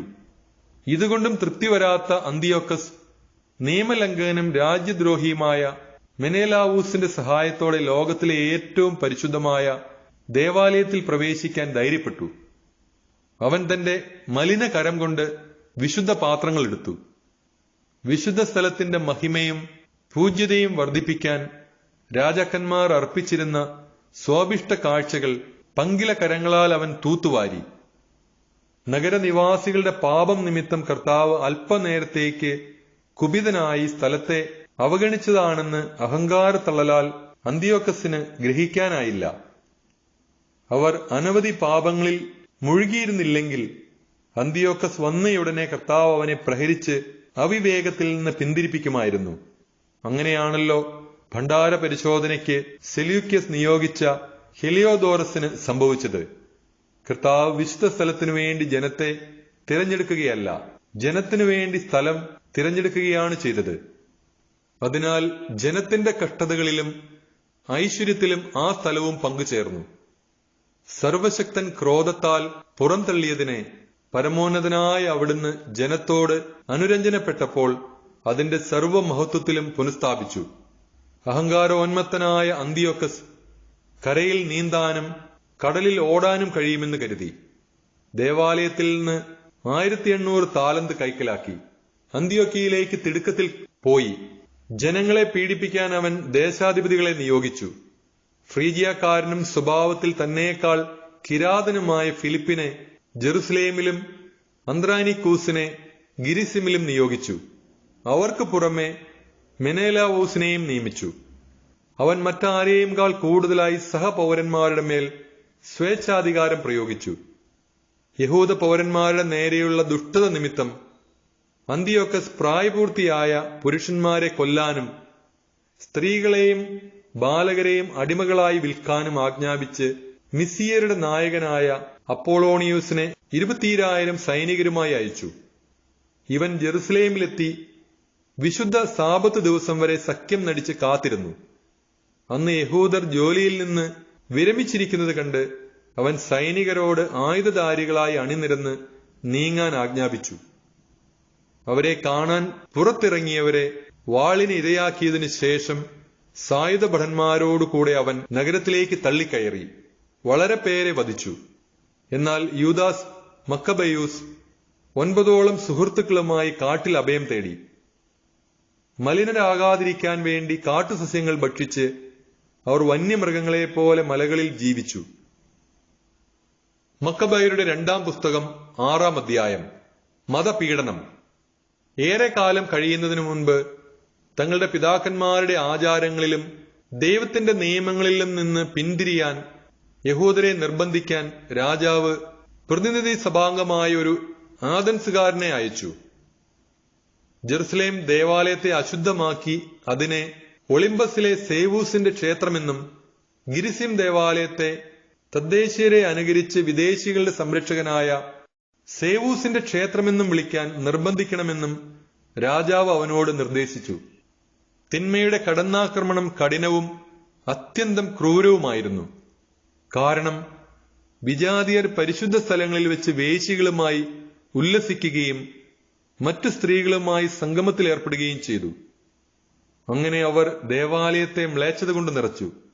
കൂടാതെ അനുചിതമായ ബലിവസ്തുക്കൾ അവർ അകത്തു കൊണ്ടുവന്നു. മ്ലേച്ഛവും നിഷിദ്ധവുമായ ബലിവസ്തുക്കൾ കൊണ്ട് ബലിപീഠം നിറഞ്ഞു. സാബത്തും പരമ്പരാഗതമായ ഉത്സവ ദിനങ്ങളും ആചരിക്കാനോ യഹൂദരെന്ന് പരസ്യമായി പറയാൻ പോലുമോ ആർക്കും കഴിയാതെയായി. രാജാവിന്റെ ജന്മദിനം മാസം തോറും ആഘോഷിക്കുമ്പോൾ ബലിയർപ്പണത്തിൽ പങ്കെടുത്ത് ബലിവസ്തുക്കൾ ഭക്ഷിക്കാൻ യഹൂദർ കഠിനമായി നിർബന്ധിക്കപ്പെട്ടു. ദിയോനീസസിന്റെ ഉത്സവത്തിൽ ആ ദേവനെ ബഹുമാനിക്കാൻ വേണ്ടി ദലചക്രമണിഞ്ഞ് പ്രദക്ഷിണത്തിൽ പങ്കെടുക്കാനും അവർ നിർബന്ധിതരായി. സമീപ ഗ്രീക്ക് നഗരങ്ങളും യഹൂദരോട് അതേ നയം അനുവർത്തിക്കണമെന്നും അവരെ ബലിയർപ്പണങ്ങളിൽ പങ്കെടുപ്പിക്കണമെന്നും ടോളമിയുടെ നിർദ്ദേശമനുസരിച്ച് ഒരു കൽപ്പന പ്രസിദ്ധീകൃതമായി. ഗ്രീക്ക് ആചാരങ്ങൾ സ്വീകരിക്കാത്തവരെ വധിക്കണമെന്നും ആ കൽപ്പനയിലുണ്ടായിരുന്നു. അവർക്ക് സംഭവിച്ച ദുരിതം ഇത് വ്യക്തമാക്കുന്നു. ഉദാഹരണത്തിന്, തങ്ങളുടെ കുട്ടികളെ പരിച്ഛേദനം ചെയ്ത 2 സ്ത്രീകൾ പിടിക്കപ്പെട്ടു. ശിശുക്കളെ കഴുത്തിൽ കെട്ടിത്തൂക്കി അവരെ പരസ്യമായി നഗരത്തിലൂടെ നടത്തി. അവസാനം മതിലിൽ നിന്ന് തലകുത്തനെ താഴോട്ടെറിഞ്ഞു. രഹസ്യമായി സാബത്ത് ആചരിക്കാൻ അടുത്തുള്ള ഗുഹകളിൽ ചിലർ ഒരുമിച്ചുകൂടി. അവരെ ആരോ ഫിലിപ്പിന് ഒറ്റിക്കൊടുക്കുകയും തൽഫലമായി കൂട്ടത്തോടെ ദഹിപ്പിക്കപ്പെടുകയും ചെയ്തു. ഭക്തിയും വിശുദ്ധ ദിനത്തോടുള്ള ആദരവും നിമിത്തം എതിർത്തു നിൽക്കാൻ അവർ ഒരുമ്പിട്ടില്ല. ഈ ഗ്രന്ഥം വായിക്കുന്നവർ വിപത്തുകളിൽ ഭഗ്നാശരാകരുതെന്നും ഇത്തരം അനർത്ഥങ്ങൾ നാശത്തിനല്ല, നമ്മുടെ ജനതയുടെ ശിക്ഷണത്തിനാണ് ഉദ്ദേശിക്കപ്പെട്ടിരിക്കുന്നതെന്ന് മനസ്സിലാക്കണമെന്നും ഞാൻ അഭ്യർത്ഥിക്കുന്നു. അധർമ്മികളെ ദീർഘകാലത്തേക്ക് തന്നിഷ്ടത്തിനു വിടാതെ തൽക്ഷണം ശിക്ഷിക്കുന്നത് യഥാർത്ഥത്തിൽ വലിയ കാരുണ്യത്തിന്റെ ലക്ഷണമാണ്. ഇതര ജനതകളെ ശിക്ഷിക്കുന്ന കാര്യത്തിൽ അവർ തങ്ങളുടെ പാപങ്ങളുടെ തികവിലെത്തുന്നതുവരെ കർത്താവ് ക്ഷമയോടെ കാത്തിരിക്കുന്നു. എന്നാൽ നമ്മോട് അവിടുന്ന് ഇപ്രകാരമല്ല വർത്തിക്കുന്നത്. നമ്മൾ പാപപാരമ്യത്തിലെത്തി പ്രതികാരത്തിന് പാത്രമാകാതിരിക്കാനാണ് ഇങ്ങനെ ചെയ്യുന്നത്. അവിടുന്ന് തന്റെ കാരുണ്യം ഒരിക്കലും നമ്മിൽ നിന്ന് പിൻവലിക്കുന്നില്ല. വിപത്തുകൾ കൊണ്ട് നമുക്ക് ശിക്ഷണം നൽകുന്നെങ്കിലും അവിടുന്ന് സ്വജനത്തെ കൈവിടുന്നില്ല. ഞങ്ങൾ ഈ പറഞ്ഞത് ഓർമ്മയിലിരിക്കട്ടെ. കഥ ചുരുക്കേണ്ടതുണ്ട്. എലയാസറിന്റെ രക്തസാക്ഷിത്വം. ഉന്നത സ്ഥാനീയനായ ഒരു നിയമജ്ഞനും കുലീന ഭാവത്തോടു കൂടിയവനും വയോധികനുമായ എലയാസറിന്റെ വായ് പന്നിമാംസം തീറ്റാൻ അവർ ബലം പ്രയോഗിച്ചു തുറന്നു. അവമാനിതനായി ജീവിക്കുന്നതിനേക്കാൾ അഭിമാനത്തോടെ മരിക്കാൻ നിശ്ചയിച്ച അവൻ അത് തുപ്പിക്കളഞ്ഞുകൊണ്ട് പീഡനം വരിച്ചു. ജീവനോടുള്ള സ്വാഭാവിക സ്നേഹം പോലും മറന്ന് നിഷിദ്ധ വസ്തുക്കൾ രുചിക്കാൻ പോലും വിസമ്മതിക്കുന്ന ധീരന്മാർ ഇങ്ങനെയാണ് ചെയ്യേണ്ടത്. നിഷിദ്ധമായ ആ ബലിയുടെ ഭാരവാഹികൾ അവനോടുള്ള ദീർഘകാല പരിചയം കൊണ്ട് അവന് ഭക്ഷിക്കാൻ അനുവാദമുള്ള മാംസം കൊണ്ടുവന്നിട്ട് രാജാവ് ആജ്ഞാപിച്ച ബലിവിരുന്നിന്റെ മാംസമെന്ന ഭാവേന അത് ഭക്ഷിക്കാൻ അവനെ രഹസ്യമായി നിർബന്ധിച്ചു. അവൻ അങ്ങനെ ചെയ്ത് മരണത്തിൽ നിന്ന് രക്ഷപ്പെടുമെന്നും തങ്ങളോടുള്ള ചിരകാല മൈത്രി മൂലം അവന് കരുണ ലഭിക്കുമെന്നും അവർ പ്രതീക്ഷിച്ചു. തന്റെ വാർദ്ധക്യത്തിന്റെ അന്തസ്സിനും നരച്ച മുടിയുടെ മഹത്വത്തിനും ബാല്യം മുതൽ നയിച്ച ഉത്തമ ജീവിതത്തിനും വിശുദ്ധവും ദൈവദത്തവുമായ നിയമത്തിനും യോജിച്ച വിധം അവൻ ദൃഢനിശ്ചയം ചെയ്തുകൊണ്ട് തന്നെ പാതാളത്തിലേക്ക് അയച്ചുകൊള്ളാൻ അവരോട് പറഞ്ഞു. അവൻ തുടർന്നു, നമ്മുടെ ഈ പ്രായത്തിന് ഈ അഭിനയം ചേർന്നതല്ല. എലയാസർ 90-ാം വയസ്സിൽ മതം മാറിയെന്ന് ചെറുപ്പക്കാർ വിചാരിക്കും. ഒരു ചെറിയ നിമിഷം കൂടി ജീവിക്കാൻ വേണ്ടി എന്റെ ഈ അഭിനയം മൂലം ഞാൻ അവരെ വഴിതെറ്റിക്കുകയും എന്റെ വാർദ്ധക്യത്തെ പങ്കിലവും അവമാനിതവും ആക്കുകയും ചെയ്യും. തൽക്കാലത്തേക്ക് മനുഷ്യശിക്ഷയിൽ നിന്ന് എനിക്ക് ഒഴിവാകാമെങ്കിലും സർവശക്തന്റെ കരങ്ങളിൽ നിന്ന് ജീവിച്ചാലും മരിച്ചാലും രക്ഷപ്പെടാൻ കഴിയുകയില്ല. അതിനാൽ പൗരുഷത്തോടെ ഞാൻ എന്റെ ജീവൻ അർപ്പിക്കുകയാണ്. അതുവഴി ഞാൻ എന്റെ വാർദ്ധക്യത്തിന് യോഗ്യനെന്ന് തെളിയും. സംപൂജ്യവും വിശുദ്ധവുമായ നിയമത്തിനു വേണ്ടി എങ്ങനെയാണ് സ്വമനസ്സാലെ ശ്രേഷ്ഠ മരണം വരിക്കേണ്ടതെന്ന് ഉള്ളതിന് യുവാക്കൾക്ക് മഹത്തായ ഒരു മാതൃകയായിരിക്കും അത്. ഇത് പറഞ്ഞിട്ടവൻ പീഡനയന്ത്രത്തിന്റെ അടുത്തേക്ക് ചെന്നു. അല്പം മുമ്പ് തന്നോട് സന്മനസ്സോടെ വർത്തിച്ചവർ ഇപ്പോൾ ദുഷ്ടരായി മാറി. അവരുടെ നോട്ടത്തിൽ അവന്റെ വാക്ക് തനി ഭ്രാന്തായിരുന്നു. മർദ്ദനമേറ്റ് മരിക്കാറായപ്പോൾ അവൻ ഞരങ്ങി, മരണത്തിൽ നിന്ന് രക്ഷപ്പെടാമായിരുന്ന എനിക്ക് ഈ പ്രഹരത്തിൽ ഉത്കടമായ ശരീരവേദനയുണ്ടെങ്കിലും കർത്താവിനോടുള്ള ഭക്തിയാൽ ഇവ സഹിക്കുന്നതിൽ എന്റെ ആത്മാവ് സന്തോഷിക്കുന്നു എന്ന് അവിടുത്തേക്ക് തന്റെ പരിശുദ്ധ ജ്ഞാനത്താൽ വ്യക്തമായി അറിയാം. ഇങ്ങനെ അവൻ മരിച്ചു. യുവാക്കൾക്ക് മാത്രമല്ല, തന്റെ ജനത്തിന് മുഴുവനും തന്റെ മരണത്താൽ ശ്രേഷ്ഠതയുടെ മാതൃകയും ധീരതയുടെ സ്മാരകവും നൽകി.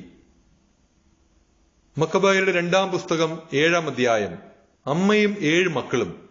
ഒരിക്കൽ രാജാവ് 7 സഹോദരന്മാരെയും അവരുടെ അമ്മയെയും ബന്ധിച്ച് ചാട്ടയും ചമ്മട്ടിയും കൊണ്ട് അടിച്ച് നിഷിദ്ധമായ പന്നിമാംസം ഭക്ഷിക്കാൻ നിർബന്ധിച്ചു. അവരിലൊരുവൻ അവരുടെ വക്താവെന്ന നിലയിൽ പറഞ്ഞു, ഞങ്ങളോട് എന്ത് ചോദിച്ചറിയാനാണ് നീ ശ്രമിക്കുന്നത്? പിതാക്കന്മാരുടെ നിയമങ്ങൾ ലംഘിക്കുന്നതിനേക്കാൾ മരിക്കാൻ ഞങ്ങൾ ഒരുക്കമാണ്. ഇത് കേട്ട് രാജാവ് കോപാവേശം പൂണ്ട് വറചട്ടികളും കുട്ടകങ്ങളും പഴുപ്പിക്കാൻ ആജ്ഞാപിച്ചു. ഉടനെ അവർ അങ്ങനെ ചെയ്തു. സഹോദരന്മാരും അമ്മയും കാണുക അവരുടെ വക്താവിന്റെ നാവും കൈകാലുകളും ഛേദിക്കാനും ശിരസിലെ ചർമ്മം ഉരിയാനും രാജാവ് ഉത്തരവിട്ടു. അങ്ങനെ അവൻ തീർത്തും നിസ്സഹായനായപ്പോൾ അവനെ ജീവനോടെ വറചട്ടിയിൽ പൊരിക്കാൻ രാജാവ് വീണ്ടും കൽപ്പിച്ചു. ചട്ടിയിൽ നിന്ന് പുക ഉയർന്നു. മറ്റു സഹോദരന്മാരും അമ്മയും ശ്രേഷ്ഠമായ മരണം വരിക്കാൻ പരസ്പരം ധൈര്യം പകർന്നുകൊണ്ട് പറഞ്ഞു, അവിടത്തേക്ക് തന്റെ ദാസരുടെ മേൽ കരുണ തോന്നും എന്ന് പാടി മോശ ജനങ്ങൾക്ക് മുൻപിൽ സാക്ഷ്യം നൽകിയതുപോലെ ദൈവമായ കർത്താവ് നമ്മെ കടാക്ഷിക്കുകയും നമ്മുടെ നേരെ സത്യമായും കരുണ കാണിക്കുകയും ചെയ്യുന്നു.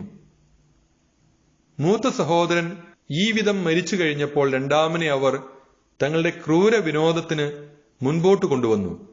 അവന്റെ ശിരസിലെ ചർമ്മം മുടിയോടുകൂടെ ഉരിഞ്ഞതിനു ശേഷം അവർ ചോദിച്ചു, നീ ഭക്ഷിക്കുമോ അതോ പ്രത്യംഗം പീഡയേൽക്കണമോ? തന്റെ പിതാക്കന്മാരുടെ ഭാഷയിൽ അവൻ തർപ്പിച്ചു പറഞ്ഞു, ഇല്ല. അങ്ങനെ മൂത്ത സഹോദരനെ പോലെ അവനും പീഡനമേറ്റു. അന്ത്യശ്വാസം വലിക്കുമ്പോൾ അവൻ പറഞ്ഞു, ശപിക്കപ്പെട്ട നീച, ഈ ജീവിതത്തിൽ നിന്ന് നീ ഞങ്ങളെ പുറത്താക്കുന്നു. എന്നാൽ പ്രപഞ്ചത്തിന്റെ അധിപൻ ഞങ്ങളെ അനശ്വരമായ നവജീവിതത്തിലേക്ക് ഉയർപ്പിക്കും. അവിടുത്തെ നിയമങ്ങൾക്ക് വേണ്ടിയാണ് ഞങ്ങൾ മരിക്കുന്നത്. പിന്നീട് മൂന്നാമൻ അവരുടെ വിനോദത്തിനിരയായി. അവർ ആവശ്യപ്പെട്ടയുടനെ അവൻ സധൈര്യം കൈകളും നാവും നീട്ടിക്കൊടുത്ത് അഭിമാനപൂർവ്വം പറഞ്ഞു, ഇവ എനിക്ക് ദൈവം തന്നതാണ്. അവിടുത്തെ നിയമങ്ങൾക്ക് വേണ്ടി ഞാൻ അവയെ തുച്ഛമായി കരുതുന്നു. അവിടുന്ന് അവ തിരിച്ചു തരുമെന്ന് എനിക്ക് പ്രത്യാശയുണ്ട്. രാജാവും കൂട്ടരും യുവാവിന്റെ ധീരതയിൽ ആശ്ചര്യപ്പെട്ടു. കാരണം അവൻ തന്റെ പീഡകൾ നിസാരമായി കരുതി. അവനും മരിച്ചപ്പോൾ അവർ നാലാമനെ ആ വിധം തന്നെ നീചമായി പീഡിപ്പിച്ചു. മരണത്തോടടുത്തപ്പോൾ അവൻ പറഞ്ഞു, പുനരുദ്ധാനത്തെക്കുറിച്ച് ദൈവം നൽകുന്ന പ്രത്യാശ പുലർത്തിക്കൊണ്ട് മനുഷ്യകരങ്ങളിൽ നിന്ന് മരണം വരിക്കുന്നത് ഉത്തമമാണ്. എന്നാൽ നിങ്ങൾക്ക് പുനരുദ്ധാനമില്ല, പുതിയ ജീവിതവുമില്ല. അടുത്തതായി അവർ അഞ്ചാമനെ പിടിച്ച് മർദ്ദനം ആരംഭിച്ചു.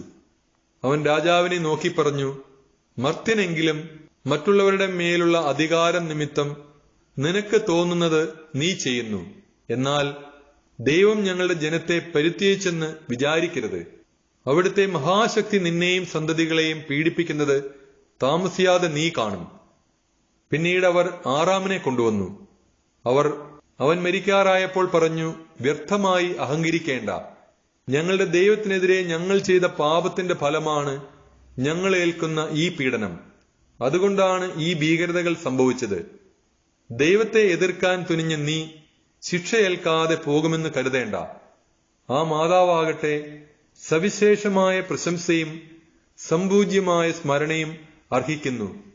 ഒറ്റ ദിവസം 7 പുത്രന്മാർ വധിക്കപ്പെടുന്നത് കണ്ടെങ്കിലും കർത്താവിലുള്ള പ്രത്യാശ നിമിത്തം അവൾ സധൈര്യം അത് സഹിച്ചു. പിതാക്കന്മാരുടെ ഭാഷയിൽ അവർ ഓരോരുത്തരെയും ധൈര്യപ്പെടുത്തി. ശ്രേഷ്ഠമായ വിശ്വാസ ധാർഢ്യത്തോടെ സ്ത്രീ സഹജമായ വിവേചന ശക്തിയെ പുരുഷോചിതമായ ധീരത കൊണ്ട് ബലപ്പെടുത്തി. അവൾ പറഞ്ഞു, നിങ്ങൾ എങ്ങനെ എന്റെ ഉദരത്തിൽ രൂപം കൊണ്ടുവെന്ന് എനിക്കറിവില്ല. നിങ്ങൾക്ക് ജീവനും ശ്വാസവും നൽകിയതും നിങ്ങളുടെ അവയവങ്ങൾ വാർത്തെടുത്തതും ഞാനല്ല.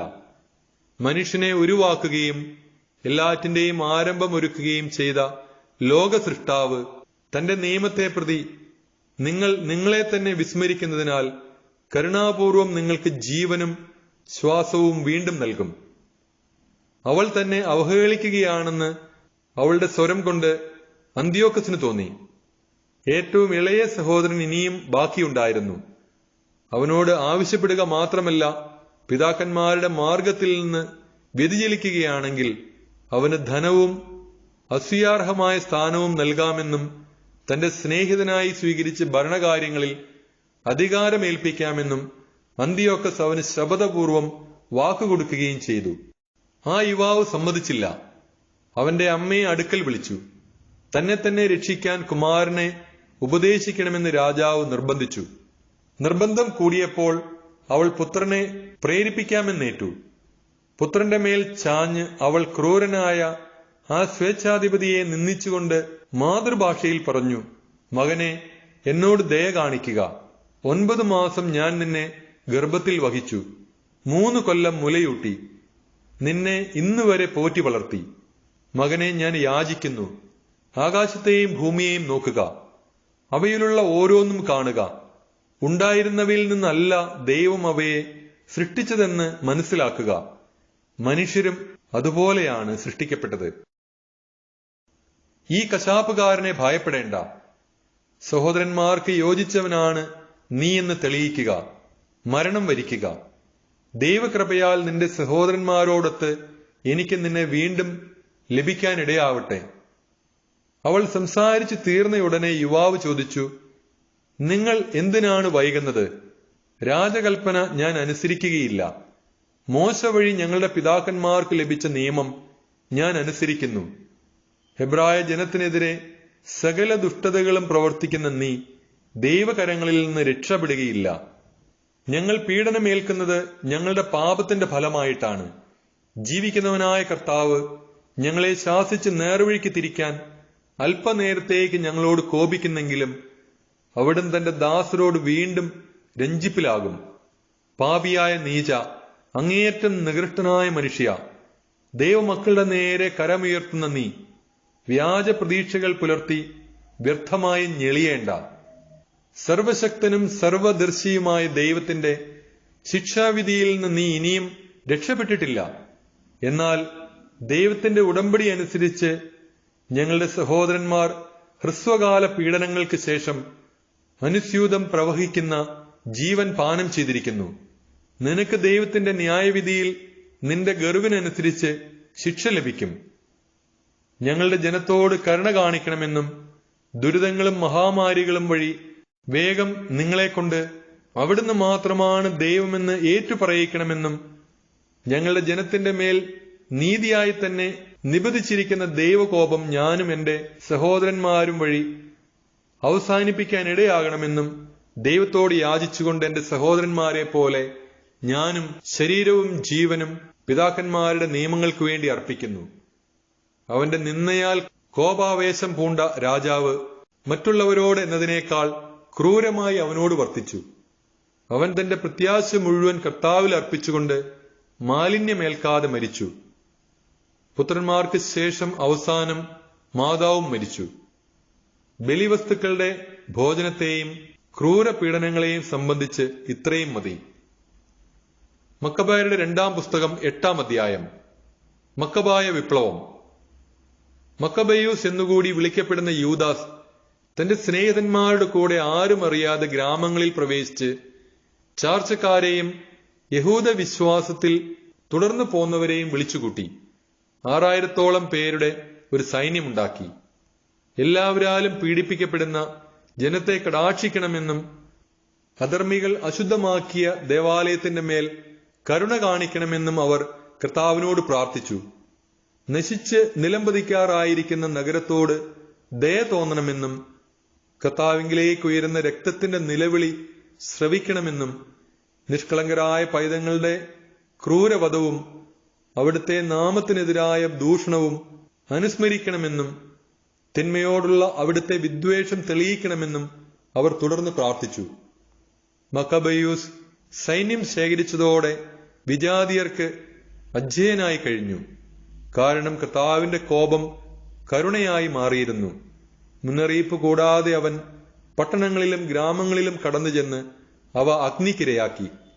തന്ത്രപ്രധാനങ്ങളായ സ്ഥലങ്ങൾ പിടിച്ചടക്കി. ഒട്ടേറെ ശത്രുക്കളെ തുരത്തി ഓടിച്ചു. രാത്രികാലമാണ് ഇത്തരം പ്രവർത്തനങ്ങൾക്ക് ഏറ്റവും അനുകൂലമായി അവൻ കണ്ടത്. അവന്റെ വീരപരാക്രമങ്ങൾ എവിടെയും സംസാര വിഷയമായി. നിക്കാനോറിന്റെ മേൽ വിജയം. യൂദാസ് മേൽക്കുമേൽ ശക്തി പ്രാപിച്ച് മുന്നേറുന്നത് മനസ്സിലാക്കിയ ഫിലിപ്പ് രാജപക്ഷത്തേക്ക് സഹായം അഭ്യർത്ഥിച്ചുകൊണ്ട് ദക്ഷിണ സിറിയയുടെയും ഫെനീഷ്യയുടെയും ഭരണാധിപനായ ടോളമിക്ക് കത്തെഴുതി. യഹൂദ വംശത്തെ ഉന്മൂലനം ചെയ്യാൻ ടോളമി ഉടനെ നിക്കാനോറിനെ നിയോഗിച്ചു. അവൻ പത്രോക്ലസിന്റെ പുത്രനും രാജാവിന്റെ മുഖ്യ മിത്രങ്ങളിൽ ഒരുവനുമായിരുന്നു. വിവിധ രാജ്യക്കാരായ 20,000-ൽ പരം പടയാളികളെയും പട്ടാള സേവനത്തിൽ പരിചയസമ്പന്നനും സൈന്യാധിപനുമായ ഗോർജിയാസിനെയും ടോളമി അവനോട് കൂടെ അയച്ചു. കപ്പമായി റോമാക്കാർക്ക് കൊടുക്കേണ്ടിയിരുന്ന 2000 താലന്ത് യുദ്ധത്തടവുകാരായ യഹൂദരെ അടിമകളായി വിറ്റു ശേഖരിക്കാൻ നിക്കാനോർ തീരുമാനിച്ചു. 1 താലന്തിന് യഹൂദരായ 90 അടിമകൾ വിൽക്കപ്പെടുമെന്ന് അവൻ തീരദേശ നഗരങ്ങളിൽ ആളയച്ച് പരസ്യപ്പെടുത്തി. സർവശക്തന്റെ ശിക്ഷാവിധി തന്റെ മേൽ പതിക്കാറായെന്ന് അവൻ അറിഞ്ഞില്ല. നിക്കാനോറിന്റെ പടയേറ്റത്തെക്കുറിച്ച് അറിവ് കിട്ടിയ ഉടനെ യൂദാസ് അനുയായികളെ വിവരം ധരിപ്പിച്ചു. അവരിൽ ഭീരുക്കളും ദൈവത്തിന്റെ നീതി നിർവഹണത്തിൽ പ്രത്യാശയില്ലാത്തവരുമായവർ പലായനം ചെയ്തു. മറ്റുള്ളവർ തങ്ങൾക്ക് അവശേഷിച്ചിരുന്ന വസ്തുക്കൾ വിറ്റു. യുദ്ധത്തിനു മുൻപ് തന്നെ തങ്ങളെ വിറ്റുകഴിഞ്ഞ് അധർമ്മിയായ നിക്കാനോറിൽ നിന്ന് രക്ഷിക്കണമേ എന്ന് അവർ കർത്താവിനോട് പ്രാർത്ഥിച്ചു. തങ്ങളെ പ്രതി അല്ലെങ്കിലും കർത്താവ് പിതാക്കന്മാരോട് ചെയ്ത ഉടമ്പടിയും തങ്ങൾ ധരിക്കുന്ന അവിടുത്തെ വിശുദ്ധവും മഹനീയവുമായ നാമവും ഓർത്തെങ്കിലും ഇത് ചെയ്യണമെന്നവർ പ്രാർത്ഥിച്ചു. മക്കബെയൂസ് 6000-ഓളം വരുന്ന തന്റെ സൈന്യത്തെ വിളിച്ചുകൂട്ടി ശത്രുക്കളെ ഭയപ്പെടുകയോ തങ്ങൾക്കെതിരെ ദുരുദ്ദേശത്തോടെ വരുന്ന വിജാതീയരുടെ സൈന്യബാഹുല്യം കണ്ട് പരിഭ്രമിക്കുകയോ ചെയ്യരുതെന്നും വിജാതീയർ വിശുദ്ധ സ്ഥലത്തെ കഠിനമായി അവഹേളിച്ചതും നിന്ദിതമായ നഗരത്തെ പീഡിപ്പിച്ചതും തങ്ങളുടെ പരമ്പരാഗതമായ ആചാരാനുഷ്ഠാനങ്ങളെ തകിടം മറിച്ചതും ഓർത്തുകൊണ്ട് ധൈര്യപൂർവ്വം പോരാടണമെന്നും അവരെ ഉപദേശിച്ചു. അവൻ വീണ്ടും പറഞ്ഞു, അവർ ആയുധത്തിലും സാഹസകൃത്യങ്ങളിലും ആശ്രയിക്കുന്നു. നമുക്കെതിരെ വരുന്ന ശത്രുക്കളെയും ലോകം മുഴുവനെ തന്നെയും അങ്കുലീ ചലനം കൊണ്ട് തറ പറ്റിക്കാൻ കഴിയുന്ന സർവശക്തനായ ദൈവത്തിലാണ് നമ്മുടെ പ്രത്യാശ. ദൈവം തങ്ങളുടെ പൂർവികരെ തുണച്ച സന്ദർഭങ്ങളെയും യൂദാസ് പരാമർശിച്ചു. സെന്നാകരീബിന്റെ കാലത്ത് ശത്രുക്കളിൽ 1,80,000 പേർ കൊല്ലപ്പെട്ടു. ബാബിലോണിൽ വെച്ച് ഗലാത്യരുമായി ഉണ്ടായ യുദ്ധത്തിൽ മക്കദോനിയരുടെ 4,000 പേരുൾപ്പെടെ 8,000 പേരടങ്ങുന്ന യഹൂദ സൈന്യം അണിനിരന്നു. മക്കദോനിയർക്കെതിരെ ആക്രമണം ശക്തമായപ്പോൾ ഉന്നതത്തിൽ നിന്ന് ലഭിച്ച സഹായത്താൽ അവർ 1,20,000 പേരെ വധിച്ചു. ധാരാളം കൊള്ളമുതൽ കരസ്ഥമാക്കി. യൂദാസിന്റെ വാക്കുകൾ സൈന്യത്തിന് ധൈര്യം പകർന്നു. തങ്ങളുടെ നിയമത്തിനും രാജ്യത്തിനും വേണ്ടി മരിക്കാൻ അവർ സന്നദ്ധരായി. അവൻ സൈന്യത്തെ 4 ഗണമായി തിരിച്ചു. 1,500 പേരടങ്ങുന്ന ഓരോ ഗണത്തിന്റെ ചുമതല തന്റെ സഹോദരന്മാരായ ശിമയോൻ, ജോസഫ്, ജോനാഥൻ എന്നിവരെ ഏൽപ്പിച്ചു. വിശുദ്ധ ഗ്രന്ഥം ഉച്ചത്തിൽ വായിക്കാൻ എലയാസറിനെയും നിയമിച്ചു. സഹായം ദൈവത്തിൽ നിന്ന് എന്ന അടയാള വാക്കും നൽകി. അതിനുശേഷം അവൻ തന്നെ ആദ്യ ഗണത്തെ നയിച്ചുകൊണ്ട് നിക്കാനോറിനോട് പൊരുതി. സർവശക്തന്റെ സഹായത്തോടെ അവർ ശത്രുക്കളിൽ 9,000-ലധികം പേരെ കൊന്നൊടുക്കി. നിക്കാനോറിന്റെ പടയാളികളിൽ ഒട്ടേറെ പേരെ മുറിവേൽപ്പിക്കുകയും അംഗഭംഗപ്പെടുത്തുകയും ചെയ്തു. അങ്ങനെ അവൻ ശത്രുക്കളെ തുരത്തി. തങ്ങളെ അടിമകളായി വാങ്ങാൻ വന്നവരുടെ പണം അവർ പിടിച്ചെടുത്തു. ശത്രുക്കളെ കുറെ ദൂരം പിന്തുടർന്നതിന് ശേഷം നേരം വൈകിയതിനാൽ അവർ മടങ്ങിപ്പോന്നു. അത് സാബത്തിന്റെ തലേനാളായിരുന്നതിനാൽ അവർ അനുധാവനം തുടർന്നില്ല. ശത്രുക്കളുടെ ആയുധങ്ങളും വസ്തുവകകളും ശേഖരിച്ചതിന് ശേഷം അവർ സാബത്ത് ആചരിച്ചു. ആ ദിവസത്തിനു വേണ്ടി തങ്ങളെ കാത്തുരക്ഷിക്കുകയും കരുണയുടെ ആരംഭമായി അതിനെ നിശ്ചയിക്കുകയും ചെയ്ത കർത്താവിന് അവർ കൃതജ്ഞതയും സ്തുതിയും അർപ്പിച്ചു. സാബത്ത് കഴിഞ്ഞപ്പോൾ കൊള്ളമുതലിൽ ഒരു ഭാഗം പീഡനങ്ങൾക്ക് വിധേയരായവർക്കും വിധവകൾക്കും അനാഥർക്കും അവർ നൽകി. ബാക്കി തങ്ങൾക്കും തങ്ങളുടെ മക്കൾക്കുമായി വിഭജിച്ചെടുത്തു. അനന്തരം അവർ പൊതുപ്രാർത്ഥന നടത്തി. കൃപാലുവായ കർത്താവ് തന്റെ ദാസരോട് പൂർണ്ണമായി അനുരഞ്ജനപ്പെടണമെന്ന് യാചിച്ചു. അവർ തിമോത്തിയോസിന്റെയും ബക്കിദസിന്റെയും സേനകളോടുള്ള സംഘടനകളിൽ 20,000-ലധികം പേരെ കൊല്ലുകയും ചില ഉയർന്ന ശക്തിദുർഗങ്ങൾ പിടിച്ചടക്കുകയും ചെയ്തു. വളരെയധികം കൊള്ളമുതൽ കൈവശപ്പെടുത്തി. പീഡനങ്ങൾ ഏറ്റവർക്കും അനാഥർക്കും വിധവകൾക്കും വൃദ്ധർക്കും തങ്ങളുടേതിന് തുല്യമായ ഓഹരി നൽകി. ശത്രുവിന്റെ ആയുധങ്ങൾ ശേഖരിച്ച് തന്ത്രപ്രധാനമായ സ്ഥാനങ്ങളിൽ സൂക്ഷിക്കുകയും ബാക്കിയുള്ള കൊള്ളമുതൽ ജെറുസലേമിലേക്ക് കൊണ്ടുപോവുകയും ചെയ്തു. തിമോത്തിയോസിന്റെ സേനാനായകനെ അവർ വധിച്ചു. അവൻ അതിനീചനും യഹൂദരെ വളരെയധികം പീഡിപ്പിച്ചവനുമാണ്. വിശുദ്ധ കവാടങ്ങൾക്ക് തീവച്ച കലിസ്തേനസും മറ്റു ചിലരും ചെറിയൊരു വീടിനുള്ളിൽ അഭയം പ്രാപിച്ചിരിക്കുകയായിരുന്നു. അവരെ യഹൂദർ തങ്ങളുടെ പിതാക്കന്മാരുടെ നഗരത്തിൽ വിജയോത്സവം ആഘോഷിക്കുന്ന വേളയിൽ അഗ്നിക്കിരയാക്കി. അവർക്ക് തങ്ങളുടെ അധർമ്മത്തിന് തക്ക പ്രതിഫലം കിട്ടി. അഭിശപ്തനായ നിക്കാനോർ യഹൂദരെ വാങ്ങാൻ 1000 വണിക്കുകളെ വരുത്തിയിരുന്നു. എന്നാൽ താൻ പുച്ഛിച്ചു തള്ളിയ യഹൂദർ തന്നെ കർത്താവിന്റെ സഹായത്താൽ അവനെ പരാജിതനാക്കി. സ്ഥാനവസ്ത്രങ്ങൾ അഴിച്ചുമാറ്റി ഒളിച്ചോടുന്ന അടിമയെപ്പോലെ പലായനം ചെയ്ത് അവൻ അന്ത്യോക്യയിലെത്തി. സ്വന്തം സൈന്യത്തെ നശിപ്പിക്കുന്നതിൽ മാത്രമേ അവൻ വിജയിച്ചുള്ളൂ. ജെറുസലേം ജനതയെ അടിമകളാക്കി റോമാക്കാർക്ക് കൊടുക്കാനുള്ള കപ്പം ശേഖരിക്കാമെന്ന് ഏറ്റിരുന്ന അവൻ യഹൂദർക്ക് ഒരു സംരക്ഷകനുണ്ടെന്നും അവിടുത്തെ നിയമം അനുസരിക്കുന്നതിനാൽ അവർ അജേയരാണെന്നും ഏറ്റുപറഞ്ഞു. മക്കബായരുടെ 2-ാം പുസ്തകം 9-ാം അധ്യായം. അന്തിയോക്കസിന്റെ അവസാനം. അക്കാലത്ത് അന്തിയോക്കസ് പേർഷ്യ ദേശത്തു നിന്ന് തോറ്റു പിൻവാങ്ങി. പെർസെപോളിസ് നഗരത്തിൽ പ്രവേശിച്ച് ക്ഷേത്രങ്ങൾ കവർച്ച ചെയ്യാനും നഗരം കീഴ്പ്പെടുത്താനും ഉദ്യമിച്ചു. എന്നാൽ നഗരവാസികൾ ആയുധവുമായി പാഞ്ഞെത്തി അവനെയും അനുയായികളെയും തോൽപ്പിച്ചു. അന്തിയോക്കസ് ലജ്ജിതനായി തിരിച്ചോടി. നിക്കാനോറിനും തിമോത്തിയോസിന്റെ സൈന്യത്തിനും സംഭവിച്ചത് എക്ബത്താനായിൽ എത്തിയപ്പോൾ അവൻ അറിഞ്ഞു. കോപാക്രാന്തനായി അവൻ തന്നെ തുരുത്തിയവരോടുള്ള പക യഹൂദരോട് വീട്ടാൻ തീരുമാനിച്ചു. ലക്ഷ്യസ്ഥാനത്ത് എത്തുന്നതുവരെ രഥം നിർത്താതെ ഓടിക്കാൻ സാരഥിക്ക് കൽപ്പന നൽകി. ദൈവത്തിന്റെ വിധി അവനെ അനുയാത്ര ചെയ്തിരുന്നു. എന്തെന്നാൽ ജെറുസലേമിൽ എത്തുമ്പോൾ അത് യഹൂദരുടെ ശ്മശാനമാക്കുമെന്ന് അവൻ ഗർവോടെ പറഞ്ഞു. എന്നാൽ ഇസ്രായേലിന്റെ ദൈവവും സർവദർശിയുമായ കർത്താവ് അദൃശ്യവും ദുസ്സമവുമായ രോഗത്താൽ അവനെ പ്രഹരിച്ചു. പറഞ്ഞു തീർന്ന ഉടനെ നിശിതവും അപരിഹാര്യവുമായ ഉദരവേദന അവനെ പിടികൂടി. വളരെ പേരുടെ ഉദരങ്ങൾക്ക് കിരാതമായ പീഡനമേൽപ്പിച്ച അന്തിയോക്കസിന് ഇത് സംഭവിച്ചത് തികച്ചും യുക്തമാണ്. എന്നാൽ ഇതുകൊണ്ടും അവൻ ധിക്കാരം അവസാനിപ്പിച്ചില്ല. അവൻ കൂടുതൽ ഗർഭിഷ്ഠനായി. ക്രോധത്താൽ ജ്വലിച്ചുകൊണ്ട് രഥവേഗം വർദ്ധിപ്പിക്കാൻ അവൻ ആജ്ഞാപിച്ചു. അതിശീഘ്രം പാഞ്ഞുകൊണ്ടിരുന്ന തേരിൽ നിന്ന് അവൻ തെറിച്ചു വീണു. തൽഫലമായി അവന് സർവാംഗം വേദനയുണ്ടായി.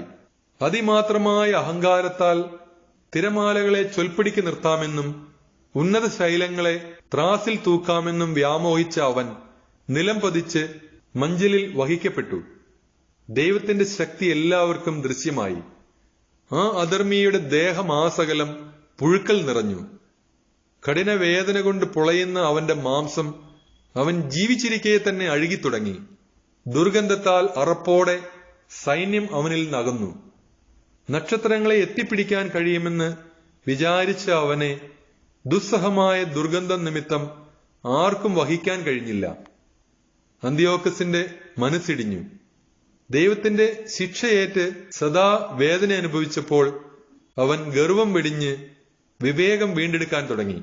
സ്വന്തം ദുർഗന്ധം സഹിക്കവയ്യാതായപ്പോൾ അവൻ പറഞ്ഞു, ദൈവത്തിന് കീഴ്പ്പെടുക യുക്തം തന്നെ. ദൈവത്തിന് തുല്യനെന്ന് മർത്യരാരും കരുതരുത്. കർത്താവിന്റെ കൃപ നിഷേധിക്കപ്പെട്ട ആ മ്ലേച്ഛൻ അവിടുത്തോട് പ്രതിജ്ഞ ചെയ്തു. ഇടിച്ചു നിരത്തി ശ്മശാനമാക്കാൻ വെമ്പൽ കൊണ്ട നഗരത്തിന് ഞാൻ സ്വാതന്ത്ര്യം നൽകും.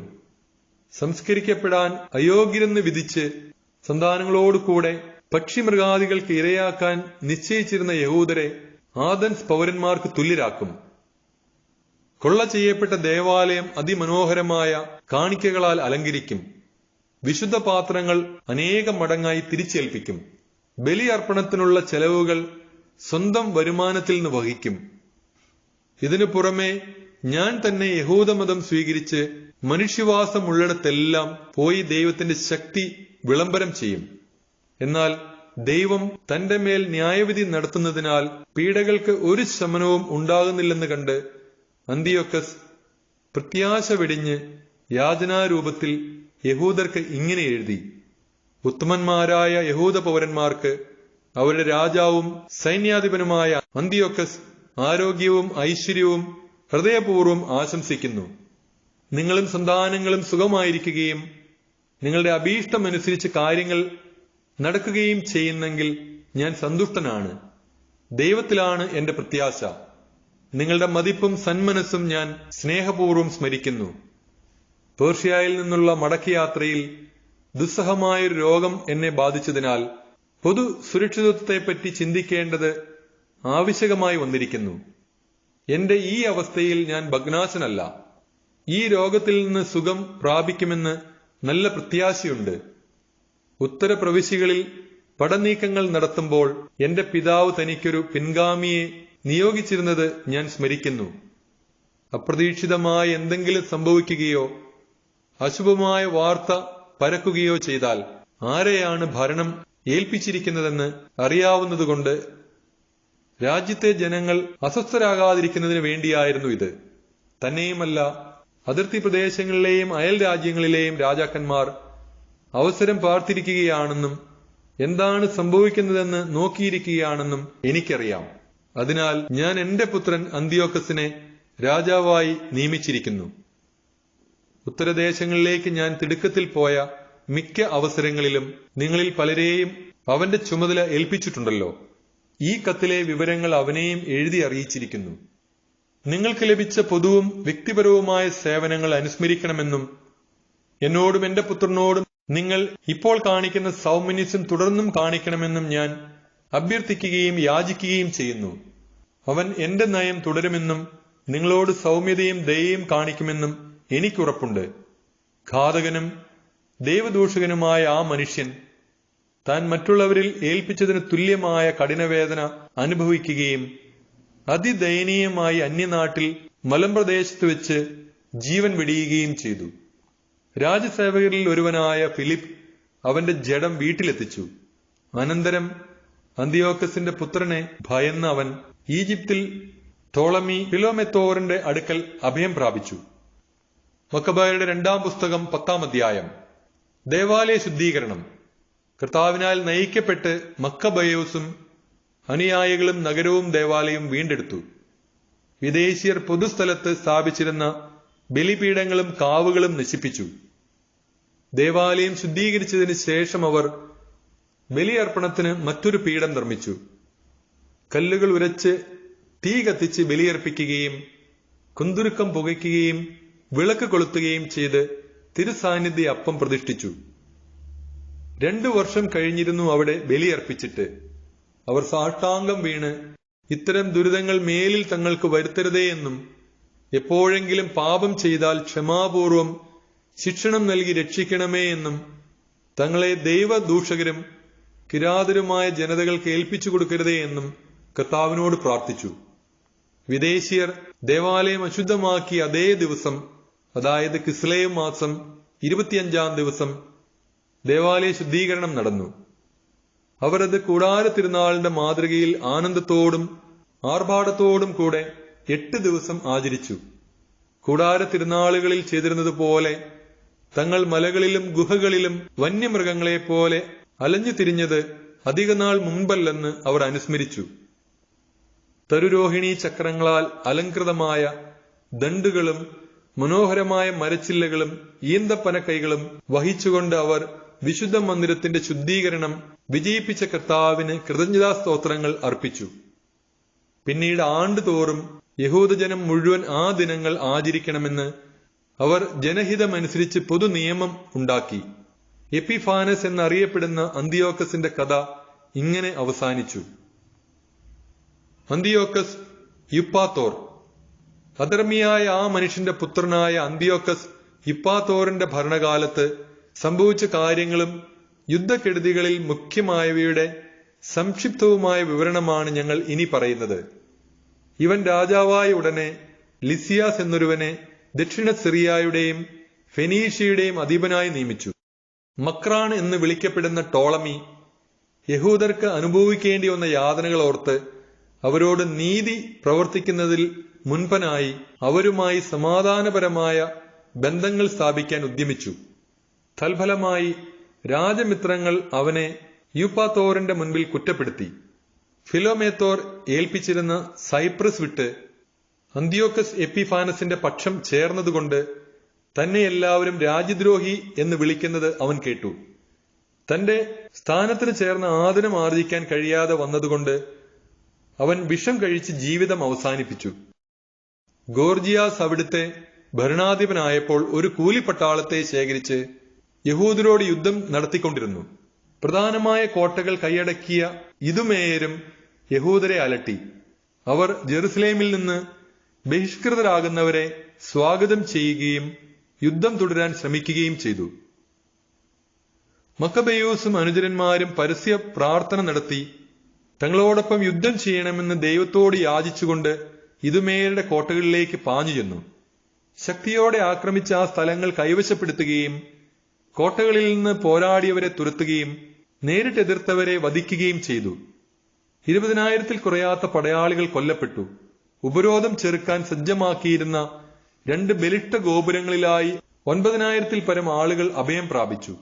മക്കബെയൂസ് അവരെ ആക്രമിക്കുന്നതിന് മതിയായ ഒരു സേനയോടുകൂടെ ശിമയോനെയും ജോസഫിനെയും ഒപ്പം സക്കേവൂസിനെയും അവന്റെ ആളുകളെയും അവിടെ നിർത്തി. തന്റെ സാന്നിധ്യം അത്യന്താപേക്ഷിതമായ സ്ഥലങ്ങളിലേക്ക് അവൻ പുറപ്പെട്ടു. എന്നാൽ ശിമയോനോട് കൂടെ ഉണ്ടായിരുന്ന പണക്കൊതിയന്മാരായ ആളുകൾക്ക് ഗോപുരങ്ങളിൽ ഉണ്ടായിരുന്ന ചിലർ കൈക്കൂലി കൊടുക്കുകയും 70,000 ദ്രാഗ്മ കൈപ്പറ്റി അവരിൽ ചിലർ രക്ഷപ്പെടുന്നതിന് അവർ അനുവദിക്കുകയും ചെയ്തു. ഈ വാർത്ത മക്കബെയൂസിന്റെ അടുത്തെത്തി. അവൻ ജനനേതാക്കളെ വിളിച്ചുകൂട്ടി. ആ ദുരാഗ്രഹികൾ തങ്ങളുടെ സഹോദരന്മാരെ വിറ്റു എന്നും അവർക്കെതിരെ ശത്രുക്കളെ സ്വതന്ത്രരാക്കി വിട്ടു എന്നും കുറ്റപ്പെടുത്തി. അനന്തരം അവൻ ആ ദ്രോഹികളെ വധിക്കുകയും വേഗം ഇരു ഗോപുരങ്ങളും പിടിച്ചടക്കുകയും ചെയ്തു. താൻ ഏറ്റെടുത്ത യുദ്ധങ്ങളിലെല്ലാം വിജയം വരിച്ച മക്കബെയൂസ് ഇരു ഗോപുരങ്ങളിലുമായി 20,000-ൽ പരം ആളുകളെ വധിച്ചു.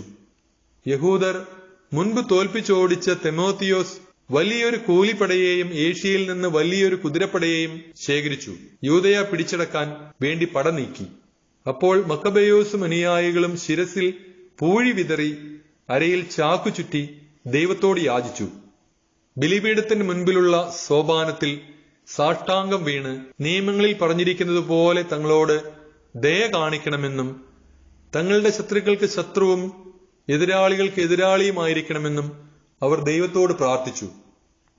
അനന്തരം എഴുന്നേറ്റ് ആയുധങ്ങൾ ധരിച്ച് നഗരത്തിൽ നിന്ന് കുറേ ദൂരം മുൻപോട്ട് നീങ്ങി. ശത്രുസങ്കേതം സമീപിച്ചപ്പോൾ നിന്നു. പ്രഭാതമായപ്പോൾ ഇരു സൈന്യങ്ങളും ഏറ്റുമുട്ടി. തങ്ങളുടെ വിജയത്തിന്റെ ഉറപ്പ് തങ്ങളുടെ പരാക്രമം മാത്രമല്ല, കർത്താവിലുള്ള ആശ്രയവും ആണെന്ന് വിചാരിക്കുന്ന ഒരു കൂട്ടർ, തങ്ങളുടെ ക്രോധാവേശത്തെ പടനായകനാക്കിയ മറ്റൊരു കൂട്ടർ. യുദ്ധം മുറുകിയപ്പോൾ സ്വർണ്ണ കടിഞ്ഞാണിട്ട കുതിരകളുടെ പുറത്ത് തേജസ്വികളായ 5 പേർ ആകാശത്തു നിന്ന് വരുന്നത് ശത്രുക്കൾ കണ്ടു. അവരാണ് യഹൂദരെ നയിച്ചത്. അവർ മക്കബെയൂസിന് മുറിവേൽക്കാതിരിക്കാൻ ചുറ്റും നിന്ന് തങ്ങളുടെ പരിചകളും ആയുധങ്ങളും കൊണ്ട് അവനെ സംരക്ഷിച്ചു. അവർ ശത്രുവിന്റെ മേൽ അസ്ത്രങ്ങളും ഇടിവാളുകളും അയച്ച് അവരെ അന്താളിപ്പിച്ച് അന്ധതയിലാഴ്ത്തി ചിതറിക്കുകയും വധിക്കുകയും ചെയ്തു. 600 കുതിരപ്പടയാളികൾക്ക് പുറമെ 20,500 പേർ വധിക്കപ്പെട്ടു. കേരയാസിന്റെ കീഴിലുള്ള സുശക്ത കാവൽ സേനയോട് കൂടിയ ഗസറ എന്ന കോട്ടയിലേക്ക് തിമോത്തിയോസ് പലായനം ചെയ്തു. മക്കബെയൂസും അനുയായികളും സന്തുഷ്ടരായി. അവർ അതിനെ 4 ദിവസം ഉപരോധിച്ചു. ഉള്ളിലുണ്ടായിരുന്നവർ കോട്ടയുടെ ഉറപ്പിൽ ആശ്രയിച്ചിരുന്നതിനാൽ കഠിനമായി ദൈവദൂഷണം പറയുകയും അസഭ്യവാക്കുകൾ വർഷിക്കുകയും ചെയ്തു. എന്നാൽ 5-ാം ദിവസം പ്രഭാതത്തിൽ മക്കബെയൂസിന്റെ സൈന്യത്തിലെ 20 യുവാക്കന്മാർ ആ ദൈവദൂഷണം കേട്ട് കോപം ജ്വലിച്ച് മതിലിലൂടെ ഇരച്ചു കയറി കണ്ടവരെയെല്ലാം നിർദ്ദയം അരിഞ്ഞു വീഴ്ത്തി. ഇതുപോലെ മതിൽ കയറിയ മറ്റു ചിലർ എതിർത്തുനിന്ന ആ ദൈവദൂഷകരെ പിന്നിൽ നിന്ന് ആക്രമിച്ചു. ഗോപുരങ്ങൾക്ക് തീ വെച്ചു. തീ കൊളുത്തി അവരെ ജീവനോടെ ദഹിപ്പിച്ചു. ചിലർ കവാടങ്ങൾ തകർത്ത് ബാക്കി സൈന്യത്തെ അകത്ത് കടത്തുകയും നഗരം കൈവശപ്പെടുത്തുകയും ചെയ്തു. ഒരു ജലസംഭരണിയിൽ ഒളിച്ചിരുന്ന തിമോത്തിയോസിനെയും അവന്റെ സഹോദരൻ കേരയാസിനെയും അപ്പോളോഫാനസിനെയും അവർ വധിച്ചു. അനന്തരം അവർ ഇസ്രായേലിനോട് വലിയ ദയ കാണിക്കുകയും തങ്ങൾക്ക് വിജയം നൽകുകയും ചെയ്യുന്ന കർത്താവിനെ കൃതജ്ഞതാസ്തോത്രങ്ങളോടെ വാഴ്ത്തി. മക്കബയരുടെ 2-ാം പുസ്തകം 11-ാം അധ്യായം. ലിസിയാസിന്റെ പരാജയം. ഈ സംഭവങ്ങൾ രാജാവിന്റെ രക്ഷാകർത്താവും ചാർച്ചക്കാരനും ഭരണച്ചുമതല വഹിച്ചിരുന്നവനുമായ ലിസിയാസിനെ അമർഷം കൊള്ളിച്ചു. അവൻ ഉടനെ 80,000 പടയാളികളെയും കുതിരപ്പട മുഴുവനെയും ശേഖരിച്ച് യഹൂദർക്കെതിരെ നീങ്ങി. നഗരത്തെ ഗ്രീക്ക് അധിനിവേശ സ്ഥലമാക്കുകയായിരുന്നു അവന്റെ ലക്ഷ്യം. മറ്റു ജനതകളുടെ ക്ഷേത്രങ്ങൾക്കെന്ന പോലെ അവരുടെ ദേവാലയത്തിനും നികുതി ചുമത്താനും പ്രധാന പുരോഹിത സ്ഥാനം ആണ്ടുതോറും വിൽപ്പനയ്ക്ക് വയ്ക്കാനും അവൻ ഉദ്ദേശിച്ചു. ലിസിയാസ് ദൈവശക്തിയെ തൃണവൽഗണിച്ചെന്ന് മാത്രമല്ല, 10,000-കണക്കിനുള്ള കാലാൽ പടയാളികളുടെയും 1000-കണക്കിനുള്ള കുതിരപ്പടയാളികളുടെയും 80 ആനകളുടെയും ബലത്തിൽ പൂർണ്ണമായി വിശ്വസിച്ച് അഹങ്കരിക്കുകയും ചെയ്തു. അവൻ യൂദയായിൽ കടന്ന് ജെറുസലേമിൽ നിന്ന് ഏകദേശം 20 മൈൽ അകലെ സ്ഥിതി ചെയ്യുന്നതും കോട്ടയാൽ ബലിഷ്ഠവുമായ ബേത്സൂറിലെത്തി അതിനെ ശക്തമായി ആക്രമിച്ചു. ലിസിയാസ് കോട്ടകൾ ആക്രമിക്കുന്നതായി മക്കബെയൂസിനും അനുയായികൾക്കും അറിവ് കിട്ടി. ഉടനെ അവരും ജനവും ഒരുമിച്ച് ഇസ്രായേലിനെ രക്ഷിക്കാൻ ഒരു ഉത്തമ ദൂതനെ അയച്ചു തരണമേ എന്ന് കണ്ണീരോടും വിലാപത്തോടും കൂടെ കർത്താവിനോട് അപേക്ഷിച്ചു. ആദ്യം ആയുധമെടുത്തത് മക്കബയൂസ് ആണ്. സഹോദരന്മാരെ സഹായിക്കാൻ വേണ്ടി തന്നോടൊത്ത് ജീവൻ പണയം വെച്ച് പോരാടാൻ അവൻ മറ്റുള്ളവരെ പ്രോത്സാഹിപ്പിച്ചു. പിന്നെ അവർ ഒറ്റക്കെട്ടായി കുതിച്ചു പാഞ്ഞു. ജെറുസലേമിൽ നിന്ന് അകലുന്നതിനു മുൻപ് ധവള വസ്ത്രധാരിയായ ഒരു അശ്വാരൂഢൻ സ്വർണ്ണായുധങ്ങൾ ചുഴറ്റിക്കൊണ്ട് തങ്ങളുടെ മുൻപേ നീങ്ങുന്നത് അവർ കണ്ടു. അവർ കൃപാലുവായ ദൈവത്തെ ഏകസ്വരത്തിൽ സ്തുതിച്ചു. മനുഷ്യരെ മാത്രമല്ല, ഘോരമൃഗങ്ങളെയും ഉരുക്കുകോട്ടകളെയും ആക്രമിക്കാൻ തക്ക മനോധൈര്യം അവർക്ക് ലഭിച്ചു. കർത്താവിന്റെ കൃപാകടാക്ഷം ഉണ്ടായിരുന്നതിനാൽ സ്വർഗീയ സഹായകനോടൊപ്പം യുദ്ധസജ്ജരായി അവർ മുന്നേറി. ശത്രുക്കളുടെ മേൽ സിംഹങ്ങളെപ്പോലെ ചാടി വീണ് 11,000 കാലാൾ പടയാളികളെയും 1,600 കുതിരപ്പടയാളികളെയും അവർ വധിച്ചു. അവശേഷിച്ചവരെ പലായനം ചെയ്യിച്ചു. അധികം പേരും നിരായുധരും മുറിവേറ്റവരുമായിട്ടാണ് ഓടിപ്പോയത്. ലിസിയാസ് തന്നെയും അപഹാസ്യമായി പലായനം ചെയ്താണ് രക്ഷപ്പെട്ടത്. സമാധാന ഉടമ്പടി. എന്നാൽ ലിസിയാസ് ബുദ്ധിഹീനനല്ലായിരുന്നു. തനിക്ക് നേരിട്ട പരാജയത്തെക്കുറിച്ച് അവൻ ആലോചിച്ചു.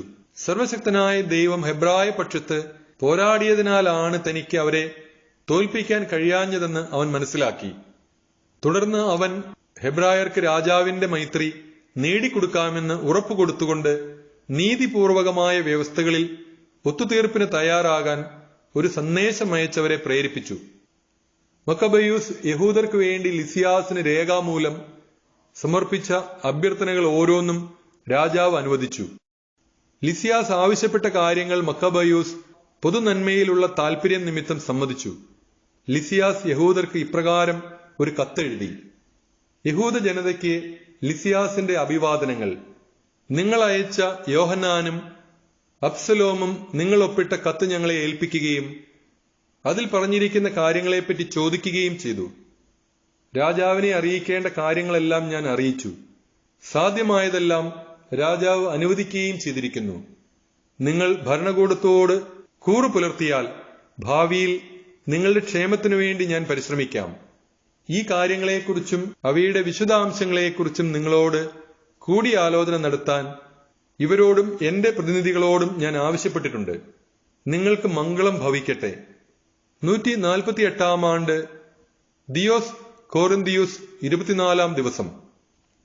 രാജാവിന്റെ കത്ത് ഇപ്രകാരമായിരുന്നു: അന്ത്യോക്കസ് രാജാവിൽ നിന്ന് തന്റെ സഹോദരൻ ലിസിയാസിന് മംഗളാശംസകൾ. നമ്മുടെ പിതാവ് ദേവന്മാരുടെ അടുത്തേക്ക് പോയി കഴിഞ്ഞു. പ്രജകൾ നിർവിഘ്നം ജീവിക്കണമെന്ന് ഞാൻ ആഗ്രഹിക്കുന്നു. ഗ്രീക്ക് ആചാരങ്ങൾ അനുഷ്ഠിക്കണമെന്ന് ആവശ്യപ്പെട്ട് നമ്മുടെ പിതാവ് യഹൂദർക്ക് നൽകിയ കൽപ്പന അവർക്ക് സ്വീകാര്യമല്ലെന്നും സ്വന്തം ജീവിത സമ്പ്രദായങ്ങൾ അവർ ഇഷ്ടപ്പെടുന്നെന്നും അവ പിന്തുടരാൻ അനുവദിക്കണമെന്ന് അഭ്യർത്ഥിക്കുന്നെന്നും നാം കേട്ടിരിക്കുന്നു.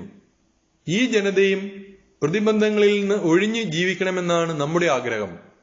അതിനാൽ അവരുടെ ദേവാലയം തിരിച്ചേൽപ്പിക്കണമെന്നും പൂർവിക ആചാരങ്ങൾ അനുസരിച്ച് ജീവിക്കാൻ അവരെ അനുവദിക്കണമെന്നും നാം ആജ്ഞാപിക്കുന്നു. അവർ നമ്മുടെ നയം മനസ്സിലാക്കി സ്വകൃത്യങ്ങൾ സന്തുഷ്ടിയോടെ അനുഷ്ഠിക്കേണ്ടതിന് നീ അവരെ ഈ സൗഹൃദ വാഗ്ദാനങ്ങൾ അറിയിക്കുന്നത് ഉചിതമായിരിക്കും. രാജ്യവാസികൾ എല്ലാവർക്കുമായി രാജാവ് എഴുതിയ കത്ത് ഇപ്രകാരമായിരുന്നു: യഹൂദരുടെ ആലോചനാ സഭയ്ക്കും മറ്റ് യഹൂദർക്കും അന്ത്യോക്കസ് രാജാവിന്റെ അഭിവാദനങ്ങൾ. നിങ്ങൾക്ക് സുഖമാണെങ്കിൽ നാം കൃതാർത്ഥനാണ്. നമുക്ക് ക്ഷേമം തന്നെ.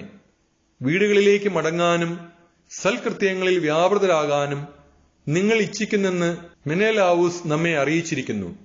സാന്തിക്കൂസിന്റെ 30-ാം ദിനത്തിനു മുൻപ് വീട്ടിലേക്ക് തിരിച്ചു പോകുന്നവർക്കെല്ലാം നമ്മുടെ മൈത്രി ഉണ്ടായിരിക്കും. തങ്ങളുടെ ഭക്ഷണ രീതിയും നിയമങ്ങളും തുടർന്നും പാലിക്കാൻ യഹൂദർക്ക് പൂർണ്ണ അനുവാദം നൽകിയിരിക്കുന്നു. അറിയാതെ ചെയ്ത തെറ്റിന് ആരെയും അലട്ടുന്നതല്ല. നിങ്ങൾക്ക് ധൈര്യം പകരാൻ മെനേലാവൂസിനെ അങ്ങോട്ട് അയച്ചിരിക്കുന്നു. മംഗളം ഭവിക്കട്ടെ. 148 ആണ്ട് സാന്തിക്കൂസ് 15-ാം ദിനം. റോമക്കാരും യഹൂദർക്ക് ഒരു കത്തയച്ചു. റോമാക്കാരുടെ പ്രതിനിധികളായ ക്വിന്റൂസ് മെമ്മിയൂസ്, തീത്തൂസ് മാനിയൂസ് എന്നിവരിൽ നിന്ന് യഹൂദ ജനതയ്ക്ക് അഭിവാദനങ്ങൾ. രാജബന്ധുവായ ലിസിയാസ് നിങ്ങൾക്ക് നൽകിയിട്ടുള്ള ആനുകൂല്യങ്ങൾ ഞങ്ങളും അംഗീകരിക്കുന്നു. എന്നാൽ ചില കാര്യങ്ങൾ അവൻ രാജാവിന്റെ തീരുമാനത്തിന് വിട്ടിട്ടുണ്ടല്ലോ.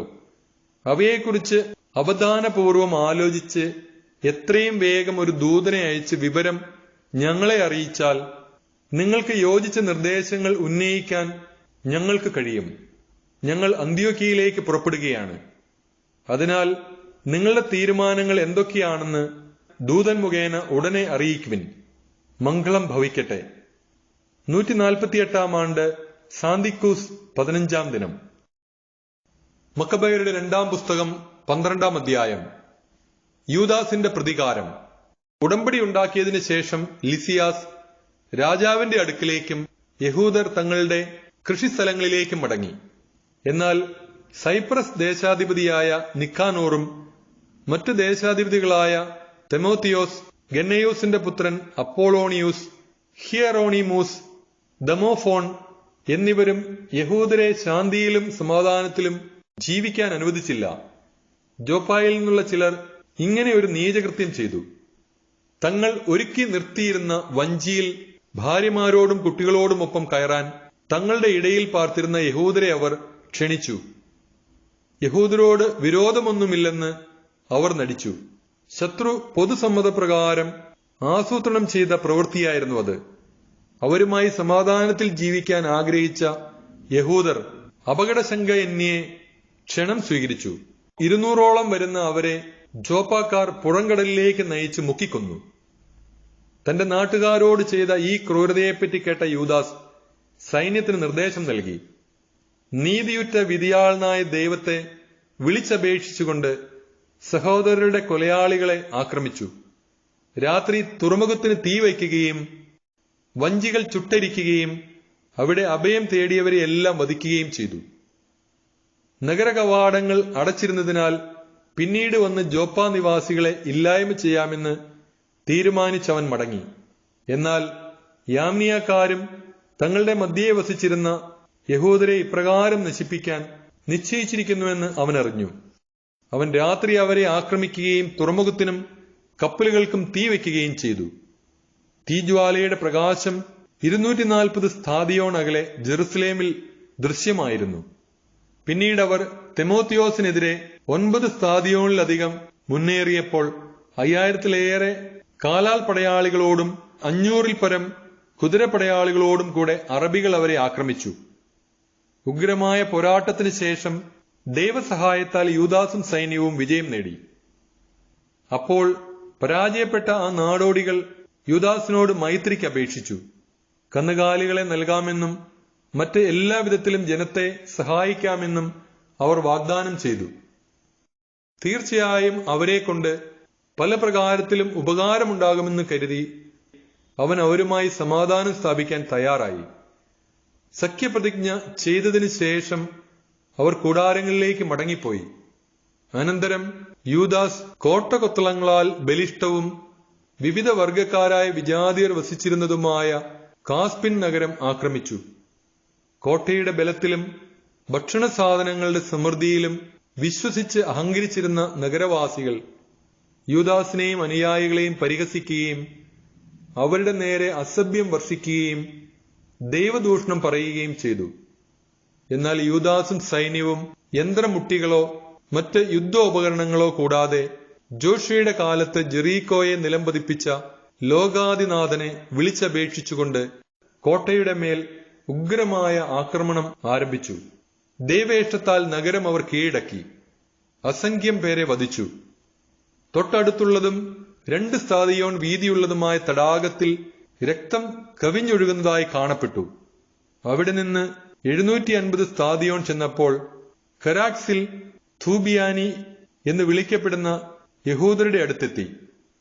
തിമോത്തിയോസിനെ ആ പ്രദേശത്ത് അവർ കണ്ടെത്തിയില്ല. ശക്തമായ കാവൽ സേനയെ ഒരു ദിക്കിൽ നിയോഗിച്ചിരുന്നെങ്കിലും ഒന്നും നേടാതെ അവൻ സ്ഥലം വിട്ടിരുന്നു.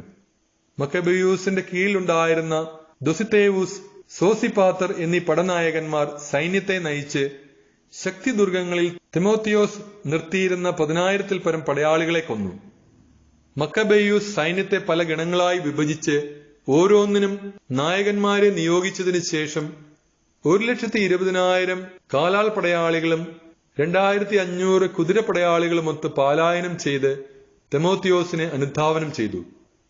യൂദാസ് അടുത്തു വരുന്നു എന്ന് അറിഞ്ഞ തിമോത്തിയോസ് സ്ത്രീകളെയും കുട്ടികളെയും ഭാണ്ഡങ്ങളോടൊപ്പം കർണായിം എന്ന സ്ഥലത്തേക്ക് അയച്ചു. എന്തെന്നാൽ ആ സ്ഥലം ഇടുങ്ങിയ മാർഗങ്ങളോട് കൂടിയതും ദുർഗമവും ആയതിനാൽ ആക്രമണ സാധ്യത കുറഞ്ഞതായിരുന്നു. യൂദാസിന്റെ സൈന്യത്തിൽ ആദ്യ ഗണത്തെ കണ്ടപ്പോൾ തന്നെ ശത്രുക്കൾ സർവദർശിയായവന്റെ ദർശനത്തിൽ ഭയവിഹുലരായി ഇടംവലം നോക്കാതെ ചിതറിപ്പായുകയും പലപ്പോഴും പരസ്പരം ഏറ്റുമുട്ടി സ്വന്തം വാളാൽ മുറിവേൽക്കുകയും ചെയ്തു. യൂദാസ് ആവേശപൂർവ്വം പിന്തുടർന്ന് ആ പാപികളെ വാളിനിരയാക്കി. 30,000-ഓളം പേർ വധിക്കപ്പെട്ടു. ദൊസിത്തേവൂസിന്റെയും സോസിപാത്രന്റെയും സൈന്യത്തിന്റെ പിടിയിൽ തിമോത്തിയോസ് അകപ്പെട്ടു. എന്നാൽ അവൻ അവരിൽ പലരുടെയും മാതാപിതാക്കളും ചിലരുടെ സഹോദരരും തന്റെ അധീനതയിലുണ്ടെന്നും അവർക്കൊരു പരിഗണനയും ലഭിക്കുകയില്ലെന്നും കൗശലപൂർവ്വം വ്യാജം പറഞ്ഞ് തന്നെ സുരക്ഷിതനായി വിട്ടയക്കണമെന്നപേക്ഷിച്ചു. തങ്ങളുടെ സഹോദരരെ സുരക്ഷിതമായി തിരിച്ചേൽപ്പിക്കാമെന്ന് തിമോത്തിയോസ് ഉറപ്പുകൊടുത്തതിനാൽ അവരുടെ രക്ഷയെ ഓർത്ത് അവനെ അവർ വിട്ടയച്ചു. അനന്തരം യൂദാസ് കർണായിമിനും അദർഗാത്തീസ് ക്ഷേത്രത്തിനുമെതിരെ പട നയിച്ച് 20,000 പേരെ വധിച്ചു. ഇവരെ നശിപ്പിച്ചതിനു ശേഷം അവൻ വിവിധ വർഗക്കാരായ ആളുകളോട് കൂടെ ലിസിയാസ് പാർത്തിരുന്ന സുരക്ഷിത നഗരമായ എഫ്രാണിന് എതിരെ നീങ്ങി. കോട്ടയുടെ രക്ഷയ്ക്ക് നിലകൊണ്ടിരുന്ന ധീരരായ യുവാക്കൾ ശക്തമായി എതിർത്തു. അവിടെ യുദ്ധോപകരണങ്ങളും ചുഴറ്റുചക്രങ്ങളും ധാരാളമായി ശേഖരിച്ചു വച്ചിരുന്നു. എന്നാൽ യഹൂദർ ശത്രുബലം തകർക്കുന്ന സർവശക്തനെ വിളിച്ചപേക്ഷിച്ച് നഗരം കീഴടക്കി. അവിടെ ഉണ്ടായിരുന്നവരിൽ 25,000-ഓളം പേരെ വധിച്ചു. അനന്തരം അവിടെ നിന്ന് പുറപ്പെട്ട് അവർ ജെറുസലേമിന് 600 സ്ഥാദിയോൺ അകലെയുള്ള സ്കിത്തോപോളീസിലേക്ക് തിടുക്കത്തിൽ പോയി. അവിടെ താമസിച്ചിരുന്ന യഹൂദർ സ്കിത്തോപോളീസിലെ ജനങ്ങൾ തങ്ങളോട് കാണിച്ച സന്മനസ്സിനും കഷ്ടകാലങ്ങളിൽ തങ്ങൾക്ക് നൽകിയ പരിചരണത്തിനും സാക്ഷ്യം നൽകി. അതിനാൽ അവർക്ക് നന്ദി പ്രകാശിപ്പിക്കുകയും ഭാവിയിലും തങ്ങളുടെ വംശത്തോട് സന്മനസ് കാണിക്കണമെന്ന് അഭ്യർത്ഥിക്കുകയും ചെയ്തതിനു ശേഷം ആഴ്ചകളുടെ തിരുനാൾ ആസന്നമായിരുന്നതിനാൽ ജെറുസലേമിലേക്ക് അവർ മടങ്ങി. പന്തക്കുസ്ത തിരുനാൾ കഴിഞ്ഞ് അതിവേഗം അവർ ഇദുമിയായുടെ അധിപതിയായ ഗോർജിയാസിനെതിരെ നീങ്ങി. അവൻ 3,000 കാലാൽ പടയാളികളോടും 400 കുതിരപ്പടയാളികളോടുമൊത്ത് അവർക്കെതിരെ വന്നു. ആ ഏറ്റുമുട്ടലിൽ ഏതാനും യഹൂദർ നിലം പതിച്ചു. അപ്പോൾ ബക്കേനോറിന്റെ അനുയായിയും ബലിഷ്ഠനുമായ ദൊസിത്തേവൂസ് അശ്വാരൂഢനായി വന്ന് ഗോർജിയാസിനെ കടന്നു പിടിച്ചു. ആ ശപിക്കപ്പെട്ടവനെ ജീവനോടെ സൂക്ഷിക്കണമെന്നാഗ്രഹിച്ച് അവന്റെ മേലങ്കിയിൽ പിടിച്ച് വലിച്ചിഴച്ചു. അപ്പോൾ ത്രാസിയാക്കാരനായ ഒരു കുതിരപ്പടയാളി ചാടി വീണ് ദൊസിത്തേവൂസിന്റെ കരം ഛേദിച്ചു കളഞ്ഞു. ഗോർജിയാസ് രക്ഷപ്പെട്ട് മരീസായിലെത്തി. എസ്ദ്രീസും കൂട്ടരും വളരെ നേരം പോരാടി. ക്ഷീണിച്ചപ്പോൾ കർത്താവാണ് തങ്ങളുടെ സഹായകനും യുദ്ധനായകനും എന്ന് തെളിയിക്കാൻ യൂദാസ് അവിടുത്തെ വിളിച്ചപേക്ഷിച്ചു. അനന്തരം അവൻ പിതാക്കന്മാരുടെ ഭാഷയിൽ കീർത്തനങ്ങൾ ആലപിച്ച് പോർവിളി നടത്തിക്കൊണ്ട് അപ്രതീക്ഷിതമായ സമയത്ത് ഗോർജിയാസിന്റെ സേനയെ ആക്രമിച്ച് അവരെ തുരത്തി. മരിച്ചവർക്കു വേണ്ടി ബലി. യൂദാസ് തന്റെ സൈന്യത്തെ വിളിച്ചുകൂട്ടി അദുല്ലാം നഗരത്തിലേക്ക് പോയി. 7-ാം ദിവസം സമീപിച്ചിരുന്നതിനാൽ അവർ മുറപ്രകാരം തങ്ങളെ തന്നെ ശുദ്ധീകരിച്ച് സാബത്ത് ആചരിച്ചു. യുദ്ധത്തിൽ മൃതിയടഞ്ഞവരെ പിതൃകുടീരങ്ങളിൽ അടക്കം ചെയ്യുക ആവശ്യമായിരുന്നതിനാൽ യൂദാസും അനുയായികളും പിറ്റേന്ന് തന്നെ ജഡങ്ങൾ എടുത്തുകൊണ്ടുവരാൻ പുറപ്പെട്ടു. അവർ മൃതദേഹങ്ങളുടെ കുപ്പായങ്ങൾക്കിടയിൽ യാമ്നിയായിലെ വിഗ്രഹങ്ങളുടെ ചിഹ്നം ആലേഖനം ചെയ്ത തകിടുകൾ കണ്ടു. യഹൂദർക്ക് ഇത് ധരിക്കുക നിഷിദ്ധമായിരുന്നു. ഇവർ മരിക്കാൻ കാരണം അതാണെന്ന് ഏവർക്കും വ്യക്തമായി. നീതിമാനായ വിധിയാളനും നിഗൂഢമായവയെ വെളിപ്പെടുത്തുന്നവനുമായ കർത്താവിന്റെ മാർഗങ്ങളെ അവർ വാഴ്ത്തി. ഇവരുടെ ഈ പാപം തുടച്ചു മാറ്റണമെന്ന് യാചിച്ച് അവർ പ്രാർത്ഥനയിൽ മുഴുകി. പാപം നിമിത്തം മരണത്തിന് ഇരയായവർക്ക് സംഭവിച്ചതെന്തെന്ന് ഒരിക്കൽ കണ്ട ജനത്തോട് പാപത്തിൽ നിന്ന് ഒഴിഞ്ഞു നിൽക്കാൻ വീരപുരുഷനായ യൂദാസ് ഉപദേശിച്ചു. അനന്തരം അവൻ അവരിൽ നിന്ന് 2000 ദ്രാഗ്മ വെള്ളി പിരിച്ചെടുത്ത് പാപപരിഹാര ബലിക്കായി ജെറുസലേമിലേക്ക് അയച്ചുകൊടുത്തു. പുനരുദ്ധാനം ഉണ്ടാകുമെന്ന് ഉറച്ച് യൂദാസ് ചെയ്ത ഈ പ്രവൃത്തി ശ്രേഷ്ഠവും ഉചിതവും തന്നെ. മരിച്ചവർ ഉയർക്കുമെന്ന് പ്രതീക്ഷയില്ലായിരുന്നെങ്കിൽ അവർക്ക് വേണ്ടി പ്രാർത്ഥിക്കുന്നത് നിഷ്പ്രയോജനവും ദോഷത്വവുമാകുമായിരുന്നു. എന്നാൽ ദൈവഭക്തിയോടെ മരിക്കുന്നവർക്കായി ഒരുക്കിയിരിക്കുന്ന അമൂല്യ സമ്മാനത്തെക്കുറിച്ച് അവൻ പ്രത്യാശ പുലർത്തിയെങ്കിൽ അത് പാവനവും ഭക്തിപൂർണവുമായ ഒരു ചിന്തയാണ്. അതിനാൽ മരിച്ചവർക്ക് പാപമോചനം ലഭിക്കുന്നതിനു വേണ്ടി അവൻ അവർക്ക് വേണ്ടി പാപപരിഹാര കർമ്മം അനുഷ്ഠിച്ചു. മക്കബയരുടെ 2-ാം പുസ്തകം 13-ാം അധ്യായം. മെനലാവൂസിന്റെ വധം. അന്തിയോക്കസ് യൂപ്പാത്തോർ യൂദയായ്ക്കെതിരെ ഒരു വൻ സേനയുമായി വരുന്നെന്ന് 149-ാം ആണ്ട് യൂദാസിനും അനുചരന്മാർക്കും അറിവ് കിട്ടി. അന്തിയോക്കസിന്റെ രക്ഷാകർത്താവും ഭരണ ചുമതല വഹിക്കുന്നവനുമായ ലിസിയാസും അവനോടൊത്തുണ്ടായിരുന്നു.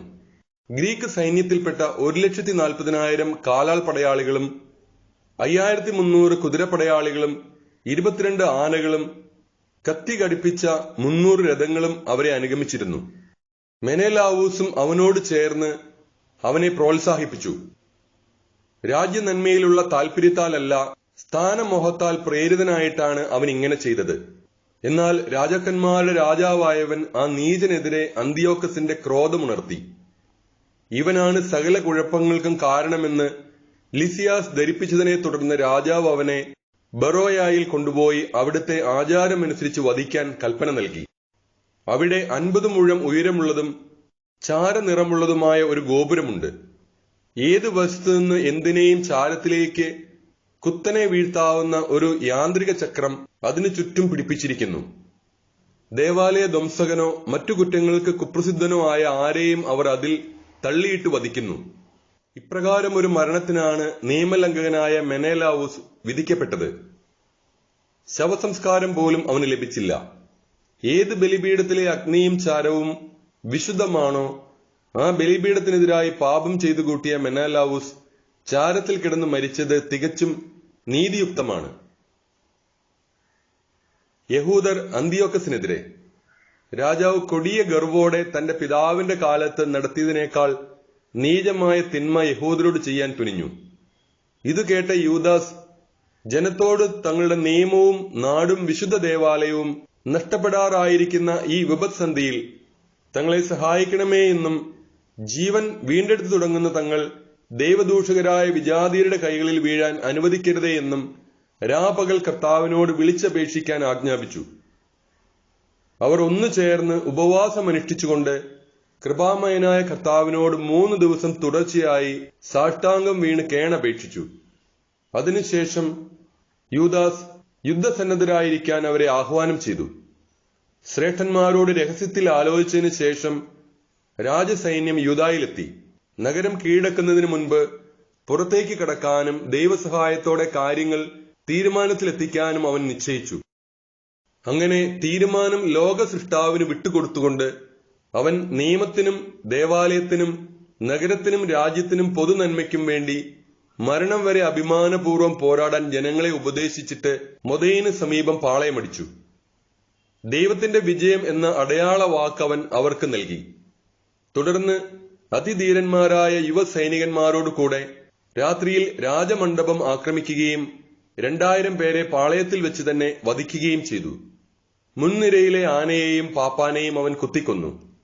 പാളയത്തിലുടനീളം ഭീതിയും അങ്കലാപ്പും പരത്തിയിട്ട് വിജയികളായി അവർ മടങ്ങി. യൂദാസിന് കർത്താവിന്റെ സഹായവും സംരക്ഷണവും ഉണ്ടായിരുന്നതിനാൽ അരുണോദയത്തോടെ ഇതെല്ലാം കഴിഞ്ഞു. യഹൂദരുടെ നിർഭയത്വം അനുഭവിച്ചറിഞ്ഞ് രാജാവ് അവരുടെ ആസ്ഥാനങ്ങൾ ആക്രമിക്കുന്നതിന് യുദ്ധതന്ത്രങ്ങൾ പ്രയോഗിച്ചു. അവൻ അവരുടെ ശക്തിദുർഗമായ ബേസൂറിന്റെ നേരെ നീങ്ങി, എന്നാൽ തിരിച്ചോടിക്കപ്പെട്ടു. അവൻ വീണ്ടും ആക്രമിക്കുകയും പരാജയമടയുകയും ചെയ്തു. കാവൽ സേനയ്ക്ക് ആവശ്യമായതെല്ലാം യൂദാസ് എത്തിച്ചു കൊടുത്തു. എന്നാൽ യഹൂദ സൈന്യത്തിൽപ്പെട്ട റൊദോക്കൂസ് എന്നൊരുവൻ ശത്രുവിന് രഹസ്യ വിവരങ്ങൾ ചോർത്തിക്കൊടുത്തു. അവനെ അവർ അന്വേഷിച്ച് പിടിച്ച് കാരാഗ്രഹത്തിലാക്കി. രാജാവ് വീണ്ടും ബേൽസൂർ നിവാസികളുമായി കൂടിയാലോചന നടത്തുകയും വാഗ്ദാനങ്ങൾ കൈമാറുകയും അതനുസരിച്ച് പിൻവാങ്ങുകയും ചെയ്തു. വീണ്ടും യൂദാസിനെയും അനുചരന്മാരെയും അവൻ ആക്രമിച്ചു, എന്നാൽ പരാജയപ്പെട്ടു.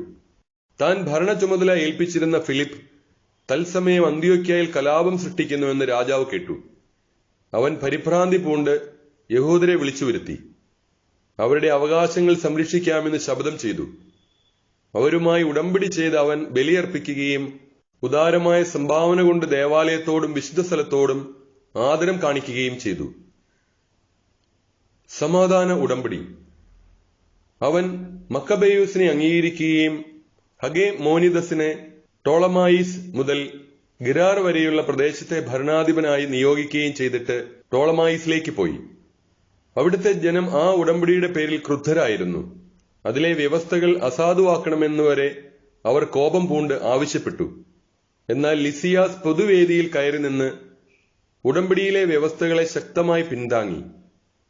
അവരെ ബോധ്യപ്പെടുത്തി ശാന്തരാക്കി. അവരുടെ സൗമനസ്യം നേടി.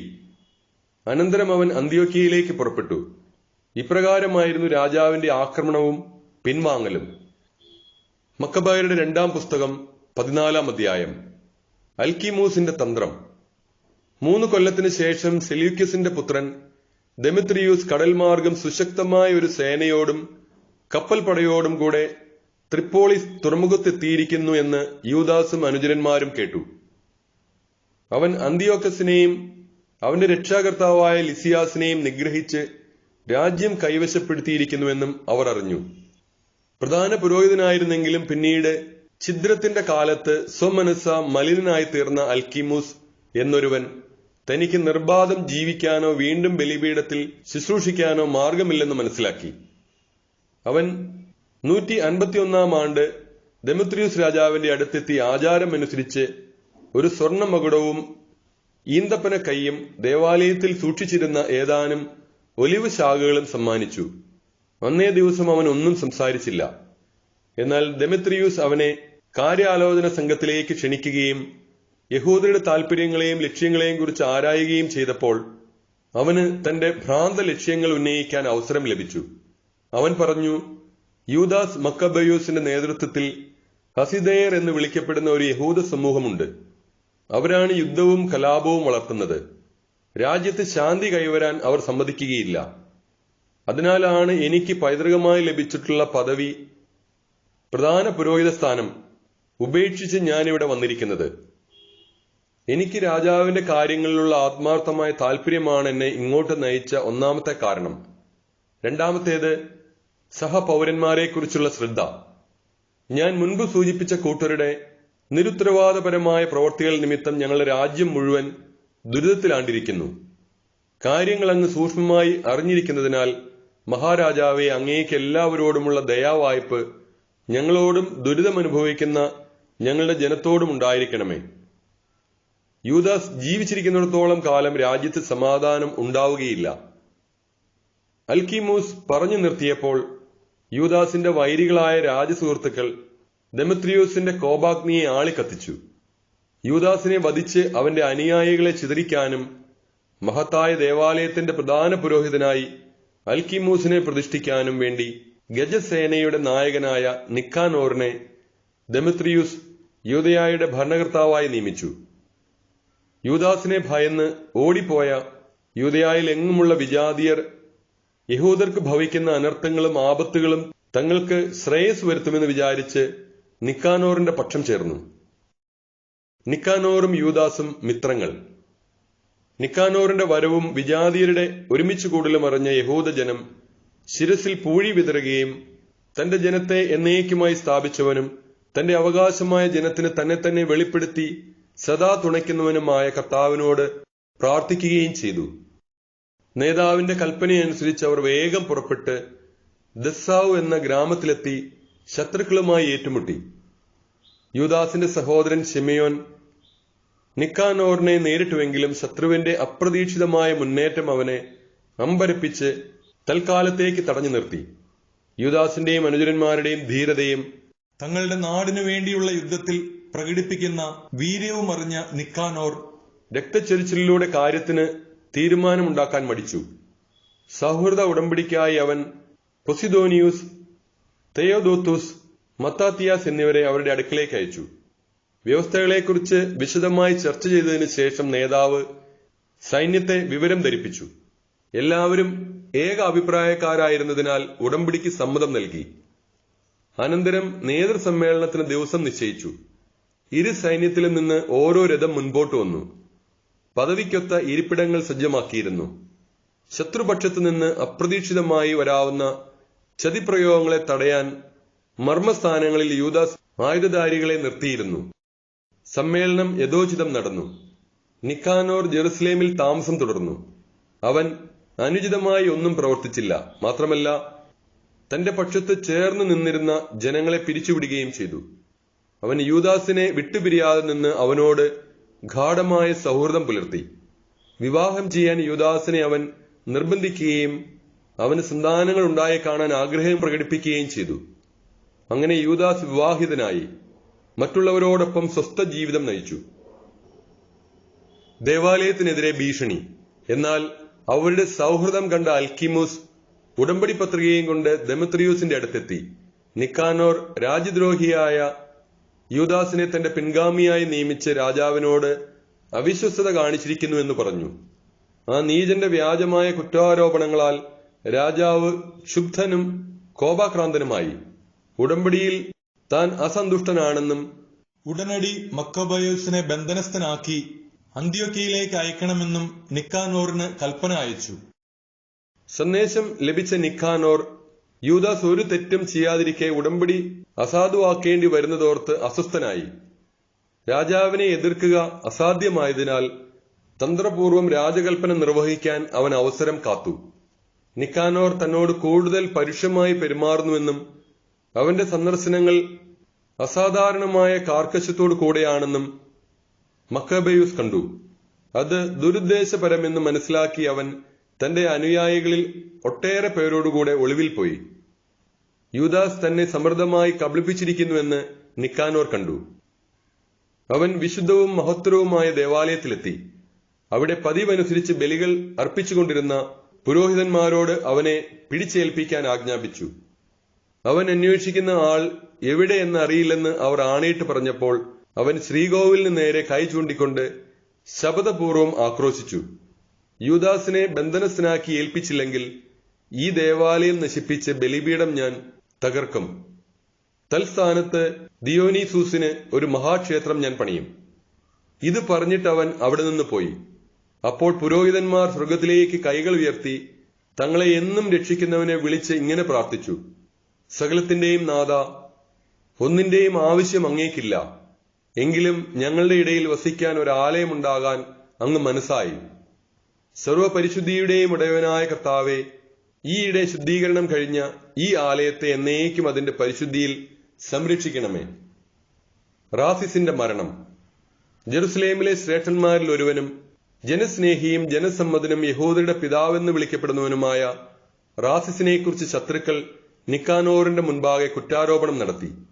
വിജാതീയമായി ഒരു സംസർഗവുമില്ലാതിരുന്ന കഴിഞ്ഞ കാലത്ത് യഹൂദ വിശ്വാസത്തിന്റെ പേരിൽ കുറ്റം ചുമത്തപ്പെടുകയും യഹൂദ വിശ്വാസത്തിനു വേണ്ടി തീക്ഷ്ണതാപൂർവം ശരീരവും ജീവനും അപകടത്തിലാക്കുകയും ചെയ്തവനാണ് റാസിസ്. നിക്കാനോർ തനിക്ക് യഹൂദരോടുള്ള വെറുപ്പ് തെളിയിക്കാൻ ഇച്ഛിച്ച് 500-ലധികം പടയാളികളെ അയച്ച് റാസിസിനെ ബന്ധനസ്ഥനാക്കാൻ ശ്രമിച്ചു. യഹൂദർക്കത് ആഘാതമാകുമെന്ന് അവൻ പ്രതീക്ഷിച്ചു. പടയാളികൾ ഗോപുരം പിടിച്ചടക്കുമെന്നുള്ള ഘട്ടത്തിലായി. അവർ അങ്കണ കവാടത്തോടടുത്തു. വാതിലുകൾ തീ വയ്ക്കാൻ ഉത്തരവും നൽകപ്പെട്ടു. അപകടസ്ഥിതി മനസ്സിലാക്കിയ റാസിസ് പെട്ടെന്ന് സ്വന്തം വാളിന്മേൽ വീണു. പാപികളുടെ കരങ്ങളിൽ പതിച്ചു തന്റെ കുലീന ജന്മത്തിന് യോഗ്യമല്ലാത്ത അതിക്രമങ്ങൾ സഹിക്കുന്നതിനേക്കാൾ മാന്യമായി മരിക്കാൻ അവൻ ഇഷ്ടപ്പെട്ടു. എന്നാൽ ഉത്കണ്ഠയും തിടുക്കവും മൂലം വീഴ്ച ലക്ഷ്യം തെറ്റി. സൈന്യം വാതിലുകളിലൂടെ തള്ളിക്കയറിക്കൊണ്ടിരുന്നു. അവൻ ധീരതയോടെ ഓടി മതിലിൽ കയറി പടയാളികളുടെ മധ്യത്തിലേക്ക് വീരോചിതമായി ചാടി. പടയാളികൾ തിടുക്കത്തിൽ പിൻവാങ്ങി. അങ്ങനെ ഒഴിഞ്ഞുകിട്ടിയ സ്ഥലത്ത് അവൻ വീണു. അവൻ എന്നിട്ടും മരിച്ചില്ല. കോപം ജ്വലിച്ച് അവൻ എഴുന്നേറ്റു. കഠിനമായ മുറിവുകളിൽ നിന്ന് രക്തം കുതിച്ചൊഴുകി. സൈന്യത്തിനിടയിലൂടെ അവൻ പാഞ്ഞു ചെന്ന് കുത്തനെയുള്ള ഒരു പാറയിൽ കയറി. രക്തം മുഴുവൻ വാർന്നു കഴിഞ്ഞു. ഇരു കൈകൾ കൊണ്ടും തന്റെ കുടലുകൾ പറിച്ചെടുത്ത് അവ തനിക്ക് തിരിച്ചു തരണമെന്ന് ജീവന്റെയും ചേതനയുടെയും കർത്താവിനോട് പ്രാർത്ഥിച്ചുകൊണ്ട് അവൻ ആ പടയാളികളുടെ മധ്യത്തിലേക്ക് വലിച്ചെറിഞ്ഞു. ഈ വിധമായിരുന്നു അവന്റെ മരണം.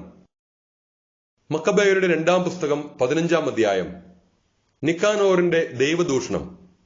യൂദാസും അനുചരന്മാരും സമരിയ പ്രദേശത്ത് എത്തിയിരിക്കുന്നുവെന്ന് നിക്കാനോർ കേട്ടു.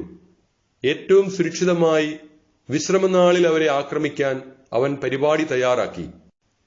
അവനെ അനുഗമിക്കാൻ നിർബന്ധിതരായി തീർന്ന യഹൂദർ അവനോട് പറഞ്ഞു, ക്രൂരവും കിരാതവുമായ ഇത്തരം നശീകരണം തുടരരുത്. സർവദർശിയായവൻ മറ്റു ദിനങ്ങൾക്കുപരി ആദരിച്ച് ശുദ്ധീകരിച്ച ദിവസത്തെ നീ പൂജ്യമായി കരുതേണ്ടതാണ്. അപ്പോൾ ആ അഭിശപ്തൻ അവരോട് സാബത്ത് ദിനം ആചരിക്കാൻ കൽപ്പിച്ചിട്ടുള്ള ഒരു രാജാവ് സ്വർഗത്തിലുണ്ടോ എന്ന് ചോദിച്ചു. അവർ പ്രഖ്യാപിച്ചു, ജീവിക്കുന്ന കർത്താവായ സ്വർഗീയ രാജാവാണ് 7-ാം ദിവസം ആചരിക്കണമെന്ന് കൽപ്പിച്ചിട്ടുള്ളത്. അവൻ പ്രതിവചിച്ചു, ഞാനും ഭൂമിയിൽ ഒരു രാജാവാണ്. ആയുധമേന്തി രാജശാസനം അനുവർത്തിക്കാൻ ഞാൻ നിങ്ങളോട് ആജ്ഞാപിക്കുന്നു. എങ്കിലും അവന്റെ നീച താൽപര്യങ്ങൾ സഫലമാക്കാൻ അവന് കഴിഞ്ഞില്ല. ഗർവിഷ്ഠനും ധിക്കാരിയുമായി നിക്കാനോർ യൂദാസിനെയും അനുചരന്മാരെയും കീഴടക്കി വിജയത്തിന്റെ പരസ്യ സ്മാരകം സ്ഥാപിക്കാൻ നിശ്ചയിച്ചു. യൂദാസ് ധൈര്യം പകരുന്നു. മക്കബേയൂസ് കർത്താവിന്റെ സഹായം ലഭിക്കുമെന്നുള്ള വിശ്വാസത്തിൽ ഉറച്ചുനിന്നു. വിജാതിയരുടെ ആക്രമണത്തെ പേടിക്കരുതെന്നും സ്വർഗസ്വനായ സർവശക്തനിൽ നിന്ന് മുൻപ് ലഭിച്ചിട്ടുള്ള സഹായം അനുസ്മരിച്ച് വിജയം പ്രതീക്ഷിക്കണമെന്നും തന്റെ അനുചരന്മാരെ അവൻ ഉദ്ബോധിപ്പിച്ചു. നിയമത്തിൽ നിന്നും പ്രവാചകന്മാരിൽ നിന്നും വാക്യങ്ങൾ ഉദ്ധരിച്ച് അവൻ അവർക്ക് ധൈര്യം പകർന്നു. തങ്ങൾ വിജയം വരിച്ച യുദ്ധങ്ങൾ ഓർമ്മിപ്പിച്ചുകൊണ്ട് അവരെ പൂർവാധികം ഉത്തേജിപ്പിച്ചു. അവരിൽ വീര്യമുണർത്തുകയും വിജാതിയരുടെ വിശ്വാസവഞ്ചനയും വാഗ്ദാന ലംഘനവും ചൂണ്ടിക്കാട്ടുകയും ചെയ്തതിനു ശേഷം അവൻ അവർക്ക് സമുചിതമായ നിർദ്ദേശങ്ങൾ നൽകി. പരിചകളും കുന്തങ്ങളും നൽകിയ ശുഭപ്രതീക്ഷ കൊണ്ടെന്നതിനേക്കാൾ അവൻ തന്റെ ധീരവും ഉത്തേജകവുമായ വാക്കുകൾ കൊണ്ട് അവരോരോരുത്തരെയും ആയുധമണിയിച്ചു. വിശ്വാസ്യമായ ഒരു സ്വപ്നം അഥവാ ദർശനം വിവരിച്ച് അവൻ അവർക്ക് ഉന്മേഷം പകർന്നു. ഇതായിരുന്നു ദർശനം. കുലീനനും ഗുണവാനും വിനീതനും സൗമ്യനും ഉചിത ഭാഷിയും ബാല്യം മുതലേ സൽക്കർമ്മനിരതനും മുൻപ് പ്രധാന പുരോഹിത പദവി അലങ്കരിച്ചവനും ആയ ഓനിയാസ് കൈകൾ ഉയർത്തി യഹൂദ ജനതയ്ക്കു വേണ്ടി പ്രാർത്ഥിക്കുകയായിരുന്നു. അതേസമയം മറ്റൊരാൾ, നരചൂടിയ അന്തസ്സുറ്റ പ്രൗഢിയും ആജ്ഞാശക്തിയും തികഞ്ഞ ഒരാൾ അവിടെ പ്രത്യക്ഷപ്പെട്ടു. അപ്പോൾ ഓനിയാസ് പറഞ്ഞു, സഹോദരരെ സ്നേഹിക്കുകയും ജനത്തിനും നഗരത്തിനും വേണ്ടി ദീർഘമായി പ്രാർത്ഥിക്കുകയും ചെയ്യുന്നവൻ ദൈവത്തിന്റെ പ്രവാചകനായ ജെറമിയ ആണിത്. ജെറമിയ വലത്തുകരം നീട്ടി യൂദാസിന് ഒരു സുവർണ ഖഡ്ഗം നൽകിക്കൊണ്ട് പറഞ്ഞു, ഈ വിശുദ്ധ ഖഡ്ഗം സ്വീകരിക്കുക. ദൈവത്തിൽ നിന്നുള്ള സമ്മാനമാണിത്. ഇതുകൊണ്ട് നീ എതിരാളികളെ നിഗ്രഹിക്കും. നിക്കാനോറിന്റെ പതനം. വീര്യവും പൗരുഷവും പകരുന്ന യൂദാസിന്റെ ശ്രേഷ്ഠമായ വാക്കുകളാൽ ഉത്തേജിതരായ യുവാക്കൾ പാളയമടിച്ച് കിടക്കാതെ എതിരാളികളെ നേരിടാനും കാര്യത്തിന് തീരുമാനമുണ്ടാക്കാനും ഉറച്ചു. എന്തെന്നാൽ നഗരവും ശ്രീകോവിലും ദേവാലയവും അപകടസ്ഥിതിയിലായിരുന്നു. അവരുടെ പ്രഥമവും പ്രധാനവുമായ ഉത്കണ്ഠ പ്രതിഷ്ഠിക്കപ്പെട്ട ദേവാലയത്തെക്കുറിച്ചായിരുന്നു. തങ്ങളുടെ ഭാര്യമാർ, കുട്ടികൾ, സഹോദരർ, ബന്ധുജനങ്ങൾ എന്നിവരെക്കുറിച്ച് അവർ അത്രയ്ക്ക് ഉത്കണ്ഠിതരായിരുന്നില്ല. നഗരത്തിൽ തന്നെ കഴിയാൻ നിർബന്ധിതരായവർക്ക് തുറന്ന സ്ഥലത്ത് വെച്ച് യുദ്ധം ചെയ്യുന്നവരെക്കുറിച്ചുണ്ടായിരുന്ന ആകുലത ഒട്ടും കുറവായിരുന്നില്ല. എല്ലാവരും നിർണായക നിമിഷം കാത്തിരിക്കവേ ശത്രു സൈന്യം യുദ്ധസന്നദ്ധമായി സമീപത്തെത്തിക്കഴിഞ്ഞു. തന്ത്രപ്രധാനമായ സ്ഥാനങ്ങളിൽ ആനകളെയും പാർശ്വങ്ങളിൽ കുതിരപ്പടയെയും അവർ നിർത്തി. ആ സേനാവ്യൂഹവും വിവിധ തരത്തിലുള്ള ആയുധങ്ങളും ആനകളുടെ ഭീകരതയും ദർശിച്ച മക്കബേയൂസ് സ്വർഗത്തിലേക്ക് കൈകൾ ഉയർത്തി അത്ഭുതങ്ങൾ പ്രവർത്തിക്കുന്ന കർത്താവിനെ വിളിച്ചപേക്ഷിച്ചു. എന്തെന്നാൽ കർത്താവ് ആയുധങ്ങളാലല്ല, സ്വന്തം നിശ്ചയപ്രകാരമാണ് അർഹിക്കുന്നവർക്ക് വിജയം നേടിക്കൊടുക്കുന്നതെന്ന് അവൻ അറിഞ്ഞിരുന്നു. അവിടുത്തെ വിളിച്ച് അവൻ പ്രാർത്ഥിച്ചു, കർത്താവെ, യൂദാ രാജാവായിരുന്ന ഹെസക്കിയായുടെ കാലത്ത് അങ്ങ് ദൂതനെ അയക്കുകയും സെന്നാകെരീബിന്റെ പാളയത്തിൽ അവൻ 1,85,000-ഓളം പേരെ സംഹരിക്കുകയും ചെയ്തു. സ്വർഗാധിനാഥ, ഞങ്ങൾക്ക് മുന്നോടിയായി ഭയവും സംഭ്രാന്തിയും പരത്താൻ ഒരു ഉത്തമ ദൂതനെ ഇപ്പോൾ അയക്കണമേ. അവിടുത്തെ വിശുദ്ധ ജനത്തിനെതിരായി വരുന്ന ഈ ദൈവദൂഷകരെ അങ്ങയുടെ ഭുജബലത്താൽ തകർക്കണമേ. ഈ വാക്കുകളോടെ യൂദാസ് പ്രാർത്ഥന അവസാനിപ്പിച്ചു. നിക്കാനോറും കൂട്ടരും കാഹളങ്ങളോടും പോർവിളികളോടും കൂടി മുന്നേറി. യൂദാസും അനുചരന്മാരും ദൈവത്തെ വിളിച്ച് പ്രാർത്ഥിച്ചുകൊണ്ട് ശത്രുവിനെ നേരിട്ടു. കൈകൾ കൊണ്ട് യുദ്ധം ചെയ്യുകയും ഹൃദയം കൊണ്ട് ദൈവത്തോട് പ്രാർത്ഥിക്കുകയും ചെയ്തുകൊണ്ട് 35,000-ൽ കുറയാത്ത ആളുകളെ അവർ കൊന്നൊടുക്കി. ദൈവത്തിന്റെ ഈ പ്രത്യക്ഷ സഹായം അവരെ ആഹ്ലാദഭരിതരാക്കി. അവർ യുദ്ധം കഴിഞ്ഞ് ആനന്ദത്തോടെ മടങ്ങിപ്പോകുമ്പോൾ നിക്കാനോർ പടച്ചട്ടയോടുകൂടി മരിച്ചു കിടക്കുന്നത് കണ്ടു. ഉടനെ അട്ടഹാസവും ആരവവും ഉയർന്നു. സകലത്തിന്റെയും അധിപനായ കർത്താവിനെ സ്വന്തം ഭാഷയിൽ അവർ വാഴ്ത്തി സ്തുതിച്ചു. ശരീരവും ആത്മാവും സഹോദരരുടെ സംരക്ഷണത്തിനു വേണ്ടി ഒഴിഞ്ഞുവെച്ച തന്റെ നാട്ടുകാരോട് സവിശേഷമായ സൗഹൃദം പുലർത്തിയിരുന്ന യൂദാസ് നിക്കാനോറിന്റെ ശിരസ്സും കൈയും ഛേദിച്ച് ജെറുസലേമിലേക്ക് കൊണ്ടുപോകാൻ അവരോട് ആജ്ഞാപിച്ചു. അവൻ അവിടെ എത്തി ജനത്തെ വിളിച്ചുകൂട്ടി. പുരോഹിതന്മാരെ ബലിപീഠത്തിന്റെ മുൻപിൽ കൊണ്ടുവന്നു. കോട്ടയിലായിരുന്നവരെ ആളയച്ചു വരുത്തി. നീചനായ നിക്കാനോറിന്റെ തലയും സർവശക്തന്റെ ഭവനത്തിനെതിരെ ആ ദൈവദൂഷകൻ ഗർവോടെ നീട്ടിയ കരവും അവൻ അവരെ കാണിച്ചു. അവൻ ദുഷ്ടനായ നിക്കാനോറിന്റെ നാവ് ഛേദിച്ചു. അത് കഷ്ണങ്ങളാക്കി പക്ഷികൾക്ക് ഇട്ടുകൊടുക്കുമെന്നും അവന്റെ ഭോഷത്വത്തിന്റെ പ്രതിഫലങ്ങൾ ദേവാലയത്തിന്റെ മുൻപിൽ കെട്ടിത്തൂക്കുമെന്നും യൂദാസ് പറഞ്ഞു. അവരെല്ലാവരും സ്വർഗത്തിലേക്ക് നോക്കി തങ്ങൾക്ക് തന്നെ തന്നെ വെളിപ്പെടുത്തിയ കർത്താവിനെ സ്തുതിച്ചു പറഞ്ഞു. സ്വന്തം ഭവനം അശുദ്ധമാകാതെ കാത്തു സൂക്ഷിച്ചവൻ വാഴ്ത്തപ്പെടട്ടെ. കർത്താവിൽ നിന്ന് ലഭിച്ച സഹായങ്ങളുടെ പ്രത്യക്ഷ തെളിവായി യൂദാസ് നിക്കാനോറിന്റെ ശിരസ് കോട്ടയുടെ മുകളിൽ തൂക്കി. ഈ ദിനം ഒരിക്കലും വിസ്മൃതിയിൽ ആണ്ടുപോകരുതെന്നും സുറിയാനി ഭാഷയിൽ ആദാർ എന്ന് വിളിക്കപ്പെടുന്ന 12-ാം മാസത്തിലെ മൊർദെഖായി ദിനത്തിന്റെ തലേനാളായ 13-ാം ദിനം ആഘോഷപൂർവ്വം കൊണ്ടാടണമെന്നും പൊതുസമ്മതപ്രകാരം അവർ നിശ്ചയിച്ചു. ഉപസംഹാരം. ഇങ്ങനെ നിക്കാനോറിന്റെ കഥ അവസാനിച്ചു. അന്നു മുതൽ നഗരം ഹെബ്രായരുടെ കൈവശമാണ്. ഞാനും കഥ ഇവിടെ അവസാനിപ്പിക്കുന്നു. അത് നന്നായി കാര്യമാത്ര പ്രസക്തമായി അവതരിപ്പിച്ചിട്ടുണ്ടെങ്കിൽ ഞാൻ കൃതാർത്ഥനാണ്. അവതരണം അവിദഗ്ധമോ ഇടത്തരമോ ആയിപ്പോയെങ്കിൽ ഇത്രയേ എനിക്ക് പരമാവധി ചെയ്യാൻ കഴിഞ്ഞുള്ളൂ. വെള്ളം ചേർക്കാത്ത വീഞ്ഞോ വെള്ളം മാത്രമോ കുടിക്കുക ഉപദ്രവകരമാണ്. വെള്ളം ചേർത്ത വീഞ്ഞ് മധുരവും സ്വാദേറിയതുമാണ്, ആനന്ദദായകമാണ്. അതുപോലെയാണ് കഥാകഥന രീതി വായനക്കാരനെ ആഹ്ലാദിപ്പിക്കുന്നതും. ഞാൻ ഉപസംഹരിക്കുന്നു.